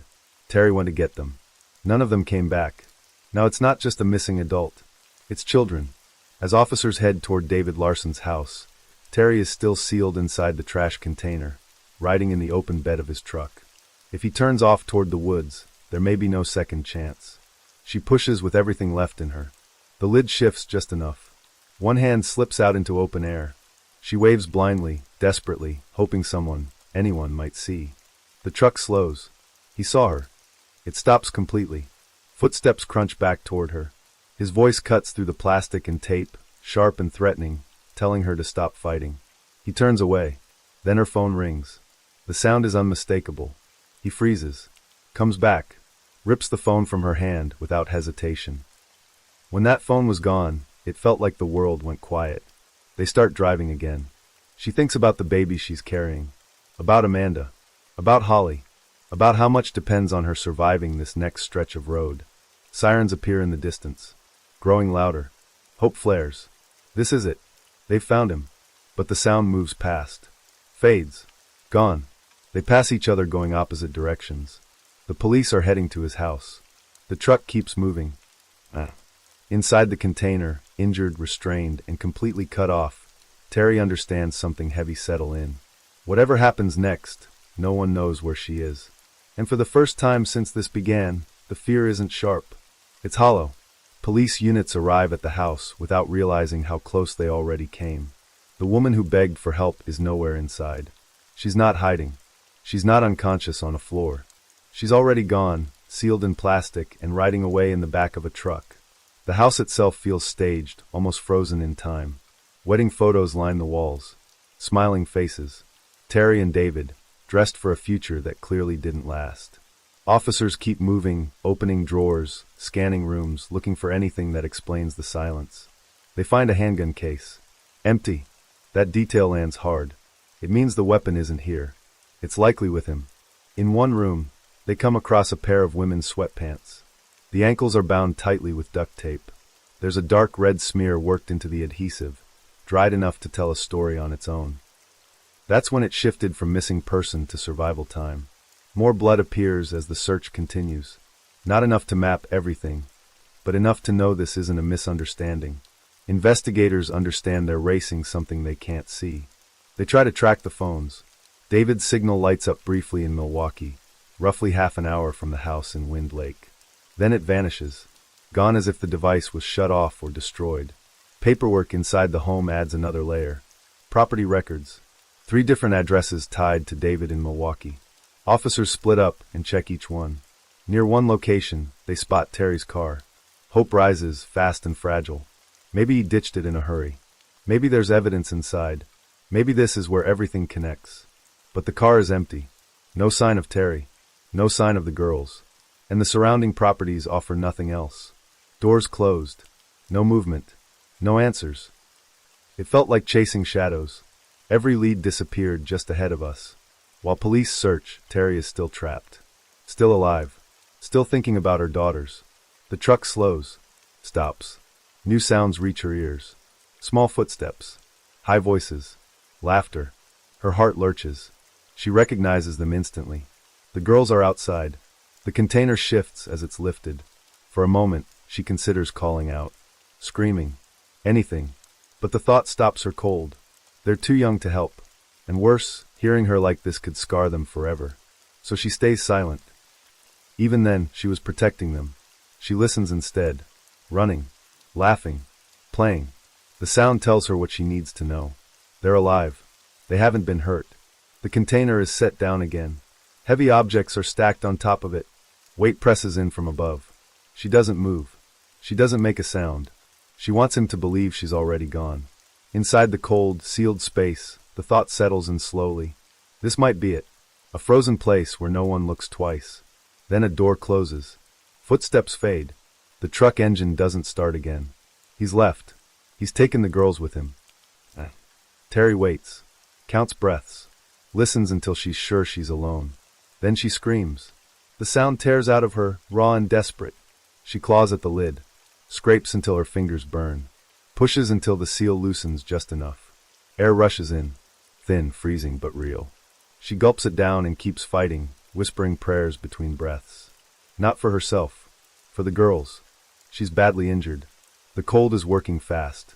Strength comes and goes in waves. Somewhere else, police widen the search. An amber alert goes out, carrying David's name and his green truck across state lines. And then something strange happens. David Larson shows up to work in Wheeling, Illinois. On time, driving the same truck listed in the alert. Calm enough to clock in like it's an ordinary day. That didn't make sense to any of us. Police don't wait. He's brought in for questioning immediately. Somewhere not far away, Terry is still alive, holding on in a place no one thinks to check yet. At the station, David plays the part he thinks will work. Calm, concerned. He says he's stunned.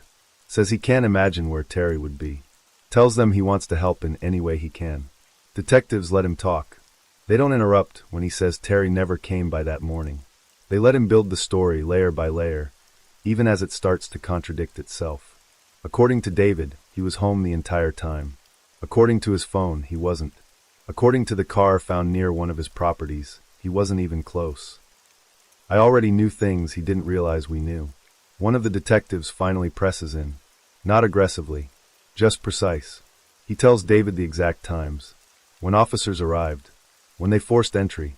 Why they were there in the first place. Because Terry called for help. The room changes after that. He reminds David of the clothing found inside the house. Blood on duct tape. Blood that didn't belong to an accident.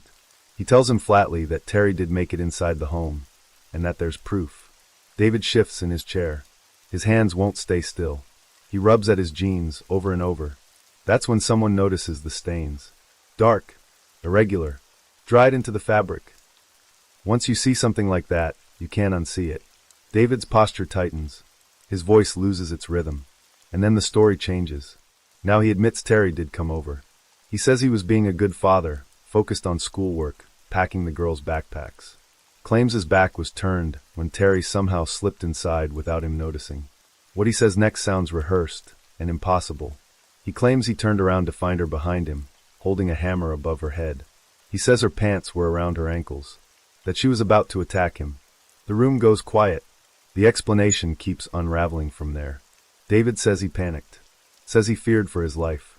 Says he reached for a baseball bat near a blue trash can and swung without thinking, striking Terry in the face. He talks about duct tape next. Says he grabbed it but can't explain why. Says everything after that is a blur. That's not confusion. That's avoidance. Detectives don't argue with him. They don't accuse him outright. They let him speak, hoping he'll trip over something concrete. But hours pass and he gives them nothing useful. No location. No explanation that holds. Outside that room, time is doing real damage. Where Terry is, there's no heat. Snow is still packed around her body. The cold presses in deeper with every minute. Her hands ache sharply. Her feet burn, then go numb. She tries to pull herself tighter to warm them, but she can't reach. Her head is still bleeding. Her eyelids keep drifting closed. Every instinct tells her to rest. To stop fighting. And every instinct tells her that if she does, she won't wake up. She knew sleep wasn't rest. It was giving up. She forces herself to move, even when it hurts. To scrape. To breathe louder. To stay present. There's nothing left to break out with, no strength left for another escape. Hope thins. Then one thought cuts through everything else. The girls. If she gives up now, she can't protect them. Can't be there if he turns on them next. That fear sparks something sharp and sudden. Adrenaline. Anger. Survival. It keeps her awake. Back at the station, detectives push again. They call out contradictions. Repeat his own words back to him.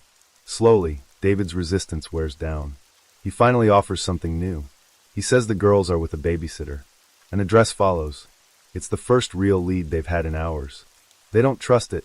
Not fully. With his history of lies, nothing comes without risk.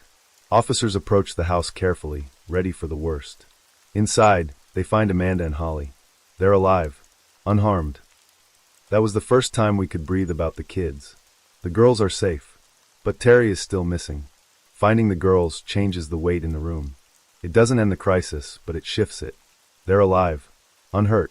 And for the first time in hours, there's proof that at least part of this hasn't ended in tragedy. There's hope they might know something. Anything. But Amanda and Holly say they never saw their mother that day. No shouting. No argument. No moment that stands out. Just normal time with their father. And David still won't help. He doesn't ask about Terry. Doesn't ask if she's been found. Doesn't offer directions or explanations. He shuts down. Investigators take his belongings instead. Wallet. Clothes. Anything that might speak when he won't. Inside the wallet are business cards. Dozens of them. Officers start dialing numbers one by one, following each thin thread. Most go nowhere. Until one card stops everything. A storage facility. Wheeling, Illinois. That was the first time the pieces felt like they might actually fit. Police call the front desk. Ask a simple question. Does David Larson rent a unit there? Yes. When was he last seen? Yesterday. That's all they need. They move fast. Faster than before. They know what the cold has already done to Terry's body. They know time isn't something they have anymore. When they arrive, the building is dark. The air inside is sharp, biting. Breath turns visible almost immediately. They call out. Identify themselves. Nothing answers back. They force the door. Inside the unit are boxes. Plastic containers. Random storage. Then, off to one side, a trash container. The lid sealed with duct tape. Next to it, a baseball bat. Two-toned. Dark marks dried into the surface. I remember my stomach dropping before we even opened it. Inside the container, Terry is barely conscious. Sounds reach her, but she can't place them. Footsteps. Movement. Her mind jumps to one thought. He's back. Fear floods in again. She stays silent, forcing herself not to react. If he thinks she's dead, maybe he'll leave. Then a voice cuts through the panic. Not his. Different. Steady. Paramedics. Relief hits so hard it almost feels unreal. Officers pull everything away. Cut through the tape. Lift the lid. And stop. What they see doesn't look possible. A woman folded in on herself. Bruised. Swollen. Barely recognizable. A deep wound on her head. Eyes shut tight from swelling. Skin darkened with blood and cold. Alive. I've never forgotten that moment. Not once. She's breathing. Speaking. Still here. The room fills with movement instantly, but for a second, no one looks away. It doesn't mean she's safe yet. News reaches Nick that she's been found. Relief crashes into fear just as quickly. She's alive, but she's been missing for more than a full day. In winter. Injured. Exposed. Terry is rushed to the hospital. Later, doctors piece together what her body endured. She was struck dozens of times with a bat, left sealed in snow and ice for nearly 27 hours. Her core temperature dropped below 84 degrees Fahrenheit. Even then, drifting in and out, there's only one question she asks. Where are the girls? When she's told they're safe, that David Larson is in custody, something finally loosens inside her. The fear eases. The fight quiets. She knows then that everything she did to stay alive mattered. Because her daughters are safe. Surviving doesn't mean everything was saved. In the days after she's found, doctors tell Terry what her body has already endured. The injuries. The cold. The strain. The pregnancy couldn't survive it. The baby she had planned to tell her girls about is gone. The loss hits differently than the pain. When she opens her eyes and sees Nick for the first time, it feels unreal. Being alive feels unreal. There's relief, yes, but it's tangled with grief. Newly married, full of plans, and suddenly mourning something that never even got a chance to arrive. It was joy and sadness at the same time. There wasn't a clean feeling to it. Terry tries to hold on to what remains. She's alive. Amanda and Holly are alive. That matters more than anything else. Even when doctors explain that frostbite has damaged her feet badly, she focuses on the words that follow. It's only her toes. They tell her they were worried it might be much worse. That amputation of her legs, even her arms, had been on the table. Hearing that reframes everything. When her father asks the doctor if the toes really have to be taken, Terry answers for him. Being here matters more. Being a mother matters more. That perspective, it came fast after what she'd been through. Later, she learns how close it really was. Doctors estimate she had maybe an hour left. One more hour in that cold space, and there would have been nothing anyone could do. Recovery is long. Physical therapy, surgeries, sleep that doesn't come easily, and then there's court. Facing David again means reliving not just the assault, but the pregnancy loss tied to it. She's questioned, asked whether she's ever had a miscarriage before, as if the timing might be coincidence, as if the violence might not be connected. The process feels invasive, exhausting, and when she learns that there's a plea on the table, it feels like another blow. With that much evidence, it shouldn't have been a question. At the state level, Terry feels unheard, so she keeps pushing. She refuses to let the story shrink into something convenient. At the federal level, the outcome finally matches the reality. David Larson is sentenced to life in prison. At sentencing, he stares at her. Hard. Intimidating. She doesn't look away. The difference was, he couldn't touch her anymore. Even behind bars, he tries. Requests visits. Attempts to regain control. At one point, he even tries to escape. None of it works. Terry doesn't respond the way she once might have. She doesn't shrink. She doesn't bend. She stops letting him take up space in her life. She says she isn't a victim. She's a survivor. And if anything, the person who tried to destroy her only destroyed himself. Instead of retreating, she steps forward. Terry begins speaking publicly about domestic abuse. College campuses. Young people. Quiet rooms where she explains warning signs, exit plans, and how control often hides before it explodes. She talks about how leaving isn't always enough. How the system didn't protect her the way it should have. That fight becomes personal. She becomes one of the public faces behind Marcy's Law in Wisconsin, pushing for stronger rights for crime victims at the state and county level. In 2020, the law passes. That was about making sure other people didn't fall through the cracks. Life keeps moving forward. Terry and Nick build a future together. They welcome a baby boy. Amanda and Holly grow up, get married, and stay close to their mother. The family she fought so hard to protect is still intact. She can still do most of what she did before. She can still hold her children, still show up, still speak. And when she looks back, she doesn't frame it as strength or bravery. She frames it as love. Love that refused to stop fighting. Love that stayed awake in the cold. Love that said survival was non-negotiable. She needed to be there for her kids. And she was. Story 6. The recording begins in a small room. A child's voice. Questions that don't quite land right. Would you come sit right here for me? You said you heard something when you were in the car. What did it sound like? She searches for words. Says it reminded her of a train at first. Then changes her mind. Says it sounded sharp, like something cutting the air. The kind of explanation only a 5-year-old can give. When they ask about the man she says she saw, she doesn't hesitate. He was tall. This is Zania Jackson. Only days before that interview, her mother and her mother's longtime partner were found dead on a quiet stretch of land near Houston, Texas. An isolated area. No nearby homes. No witnesses stepping forward right away. During questioning, Zania said she saw a stranger enter the house that morning. Someone she didn't know. Someone big. Investigators listened, but they didn't take it seriously. They decided a child's account couldn't carry weight like that. Instead, their attention moved in another direction. Toward her father. It's always unsettling when the first explanation comes from a child, and no one knows what to do with it. They brought him in and sat him down. Told him they were just trying to understand what happened. That's how they framed it. He seemed confused more than anything else. Off balance. Asking the same question over and over again. Why would anyone want to hurt her? The room didn't stay calm for long. The lead investigator's tone shifted fast. His voice rose. The words came hard, aggressive, stripped of patience. He demanded remorse. Demanded answers the father said he didn't have. The air thickened. 10 seconds was all it took before the conversation broke apart. Somewhere in the middle of it, they brought Zania back in. Asked her to remember that day again. To say it out loud one more time. More on that later. Houston, Texas. March 8, 2014. Police officers stood inside the home of Reverend Ivan Jackson and his wife, Mary. The house was quiet. Too quiet for what was coming next. They were there to talk about their daughter, Crystal. She was 24 years old. She hadn't come home. The words landed heavy. Final. In another room, Zania could hear her grandparents crying. She didn't see what was said. only the sound of grief carrying through the walls. Around the same time, across the city, a call came in to emergency services.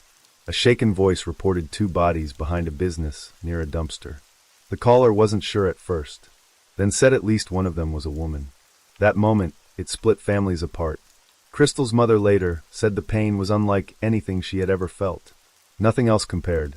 Ivan Jackson would say he never imagined burying his own child. When the truth settled in, all he could do was leave the house and hold his granddaughter. Sometimes the first response isn't words, it's just holding on to whoever is still there. Elsewhere, Brittany's aunt, Ebony McQuaid, was getting ready to go out when her phone wouldn't stop lighting up. Message after message. Notifications stacking up faster than she could read them. Something felt wrong before she even opened one. She clicked a message, then another. Someone telling her they thought her niece and her niece's girlfriend had been found dead. She turned on the television. The local news was already running the story. She recognized the faces immediately.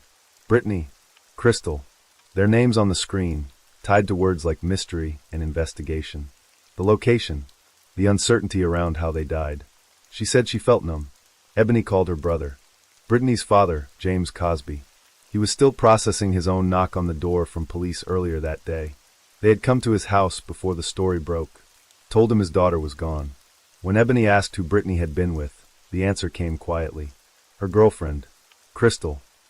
Hearing a name, attached to something like that, it doesn't feel real at first. Details were limited at the start. Authorities confirmed both women had been violently attacked. Beyond that, they held back. But the severity of the injuries led investigators to consider a motive rooted in hate. Both women were black. Both were in a same-sex relationship. As detectives spoke with relatives, another detail surfaced. One that complicated the picture. Crystal's father, Reverend Ivan Jackson, had never supported the relationship. It wasn't a secret, and as the investigation unfolded, that fact didn't disappear into the background. It stayed there, quiet, waiting. Faith sat at the center of Ivan Jackson's life. Not quietly either. He preached it every week from the pulpit of a Baptist church, and he didn't hide how deeply it shaped the way he saw the world. When detectives questioned the family, Ivan didn't soften that part of himself. He spoke openly about his beliefs and about how they conflicted with his daughter's identity. He said he could accept Crystal for who she was. Her partner could not. That difference, he admitted, caused tension. Not arguments every day, just friction that never really went away. What unsettled investigators was how often Ivan returned to the same point. Again and again, he framed Crystal's sexuality as the reason someone might have wanted her dead. The repetition stood out, enough that officers began to wonder whether this was grief speaking or something else trying to surface. When Ivan realized the focus was shifting toward him, he didn't stop the process. He agreed to let them speak with Xenia. She had been with Brittany and Crystal on the day they disappeared. An officer led the 5-year-old into a separate room. They kept it gentle. A chair pulled out. Crayons offered. Simple questions first. School routines. Breakfast. Normal things. Then the timeline, asked carefully. Everything you remember from morning until you went to sleep. Xenia talked about sitting in the car with her mother. About being told to stay put. About watching quietly. There was something in her voice that suggested she knew that day was different, even if she couldn't explain why. At that age, police weren't sure how much she truly understood. That changed when she mentioned someone else. She said she heard something, thought there was a stranger, said she stayed strapped into her seat so she wouldn't be seen. Waiting, not moving. Kids don't usually invent fear like that, they describe it. Officers didn't know what to do with the statement. It didn't fit neatly anywhere, so they kept digging into Ivan's movements instead. They already knew the day before the disappearance hadn't gone smoothly. Brittany and Crystal had stopped by the Jackson home to pick up Xenia. They were excited, proud of the new car they'd bought together. Crystal wanted her father to come outside and see it. He refused, stubborn by his own admission. He stayed in his chair. The moment soured fast. Voices raised. Hurt left hanging in the air. When Crystal finally walked out, she left with Brittany and Xenia. Her mother tried calling afterward, hoping to calm things down. Crystal never answered. Later that day, Ivan made a decision that would follow him for the rest of the investigation. He believed something was wrong, that his daughter might be in danger. He took his handgun and prepared to go to Brittany's family home. Mary stopped him. She told him to leave the weapon behind. Told him not to go. After a tense exchange, he listened. He stayed home. Ivan later insisted he never went to the Cosby house. Never saw Crystal again. Days passed. Leads stalled. Then the autopsy results came in. Crystal had been killed by a gunshot. Brittany died from blunt force injuries. Investigators still held on to the possibility that Ivan had lied until the ballistics report closed that door. The bullet that killed Crystal came from a firearm larger than the one Ivan owned. The suspicion lifted, officially, but the damage lingered. Ivan began to look back at every word he'd spoken. Every moment he'd stayed silent when he should have spoken differently. He said the guilt never left him. Watching his daughter's body placed on a boat, left behind at the cemetery, that was the moment that broke him. Burying someone is one thing. Burying your child is something else entirely. He had presided over countless funerals, walked many families through loss, but he had never stood there as a father, forced to leave his own child behind. Both funerals were held on the same day. Different locations, separate services. Even in death, they were kept apart. No one stood at the podium and spoke about partners or future plans, but the people who knew them didn't need it spelled out. It showed in the way names were said, in the pauses that followed. They loved each other. That part was never in doubt. Friends talked about how careful they were with Crystal's daughter, how much pride Brittany took in the family they were trying to build. It gave her direction, a sense of permanence. She talked about marriage, about growing old together, about staying. Crystal was the kind of person everyone seemed to remember the same way. Generous, warm, someone who showed up, someone who gave more than she kept. Brittany, on the other hand, filled a room without trying. She laughed easily, loved being around family, loved simple things, movies, jokes, even pickles. She didn't make life complicated, and now both were gone. When you hear people talk like that, it doesn't sound rehearsed, it sounds like loss. Grief turned into questions, then anger, then the same question again and again. Who would do this? Who would hurt them? With Ivan ruled out, investigators found themselves back where they started. Theories kept collapsing under new details. Every time something seemed to fit, another discovery broke it apart. Still, pieces began to surface. A bloody fingerprint. Security footage capturing the women's car late the night they disappeared. In one clip, a guard stopped the vehicle. The driver stepped out. And it wasn't Brittany. It wasn't Crystal. From a distance, detectives could make out the outline. A man. Tall enough. Broad enough. But the camera was too far away. No face. Just a shape moving through light and shadow. At the same time, the autopsy results began to shift the focus. Crystal's injuries told a different story than investigators had first believed. The damage wasn't random. It wasn't quick. The force involved suggested fury. Repeated blows. Enough to fracture bone. Enough to say this wasn't accidental or detached. It felt personal. That kind of violence usually carries a message, even if no one hears it right away. Detective Kitchens was new. This was his first homicide case. But one thing stayed with him. Xania's words. He didn't believe the child had imagined what she described. Someone else had been there that morning. That narrowed the field. Only one other adult had been present, Brittany's father, James Cosby. Kitchens brought James in for questioning. Asked about timing. About when Brittany and Crystal left the house. James answered calmly. Openly. Nothing in his tone raised alarms. Still, something didn't line up. Why would they leave without taking Xania to school? Before that question could settle, another day arrived. Nearly a week after the murders, people gathered across Texas for memorials. In Houston, hundreds showed up.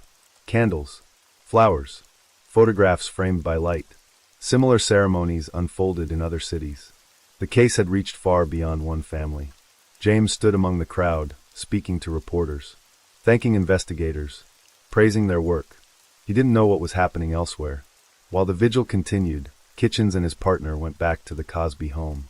The plan was simple: ask more questions. Maybe speak with Brittany's great-grandmother. Another relative, Cora Ledette, had been staying there, helping around the house. When asked if she'd noticed anything strange over the past week, she didn't answer right away. Instead, she stepped outside, closed the door, motioned for the detectives to follow her into the carport. Kitchens turned on his recorder. At first, nothing stood out. Then he noticed a pile of small bricks stacked on the concrete. Not debris. Placed there. Meanwhile, James was still at the memorial, unaware. As the vigil wound down, Kitchens and Sergeant Kilburn arrived. In front of the crowd, in front of the cameras, James Cosby was arrested. It happened fast, and no one there saw it coming. Afterward, Kilburn returned to the property and forced open the garage James had been using. Inside, he switched on a UV light. What appeared changed everything. Back at the station, Kitchens and his lieutenant were briefed. The case had shifted again. And this time, there was no turning back. Investigators felt the pressure closing in. Enough fragments had come together that they believed it was time to confront him directly. Lieutenant Hansen reached a breaking point during the interrogation. James sat there for hours, still controlled, offering little reaction. The lack of emotion grated on everyone in the room. 5 hours passed like that. Behind the scenes, the case kept moving. Forensic analysts confirmed the bloody fingerprint recovered near the dumpsters belonged to James Cosby. It wasn't dramatic. No announcement. Just another piece sliding into place, tightening quietly. James denied responsibility. Repeated it, calmly. And for the moment, the evidence only supported a charge of tampering with evidence. That was it. If nothing else surfaced, the sentence would be short. Time was not on the detective's side. Around then, Ivan Jackson began appearing on television, speaking publicly about Crystal, about Xenia, about how the child was coping. Watching those interviews, something clicked for investigators.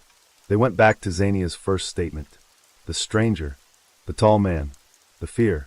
It lined up differently now. James had recently moved back into the home. To a 5-year-old, he wouldn't have felt familiar. Not really. Detectives asked Ivan to bring her in again. The second interview was quieter, more focused. They didn't push for a story, just sounds, movement, what she noticed. What she heard. What she saw. It became clear that when Xenia left the car to look for her mother, she likely entered James's room. Blood. A scene she didn't understand at the time. Later, after learning Brittany and her mother were dead, her memory filled in the gaps. Sometimes kids don't explain things, they remember them. Detectives reconstructed what they believed happened next. Crystal placed Xenia in the car to keep her safe. Inside the house, an argument escalated between James and Brittany. It turned physical. At some point, James lost control. Brittany never got back up. Crystal walked back in and saw it unfolding. She ran. Out to the car. Out with her daughter. But it didn't end there. All along, Xenia had been the anchor. The one thread tying the scene together. She couldn't articulate everything. Not then. But she placed James in the house. With the weapon. Attacking her mother. A month later, Brittany and Crystal's car was found abandoned in a parking lot. In the trunk, soaked with blood, investigators recovered a bullet lodged in the luggage rack. Another quiet confirmation. In Texas, motive isn't required to secure a murder conviction. But detectives still searched for one. Through family interviews, a pattern emerged. It centered on money, control, and resentment. Brittany's great-grandmother, Annie Lee Cosby, had rewritten her will. Brittany would inherit everything. She was the one managing the household. James had asked Annie to co-sign a car loan for him. She refused. Then she turned around and co-signed for Brittany and Crystal's new car. That detail mattered.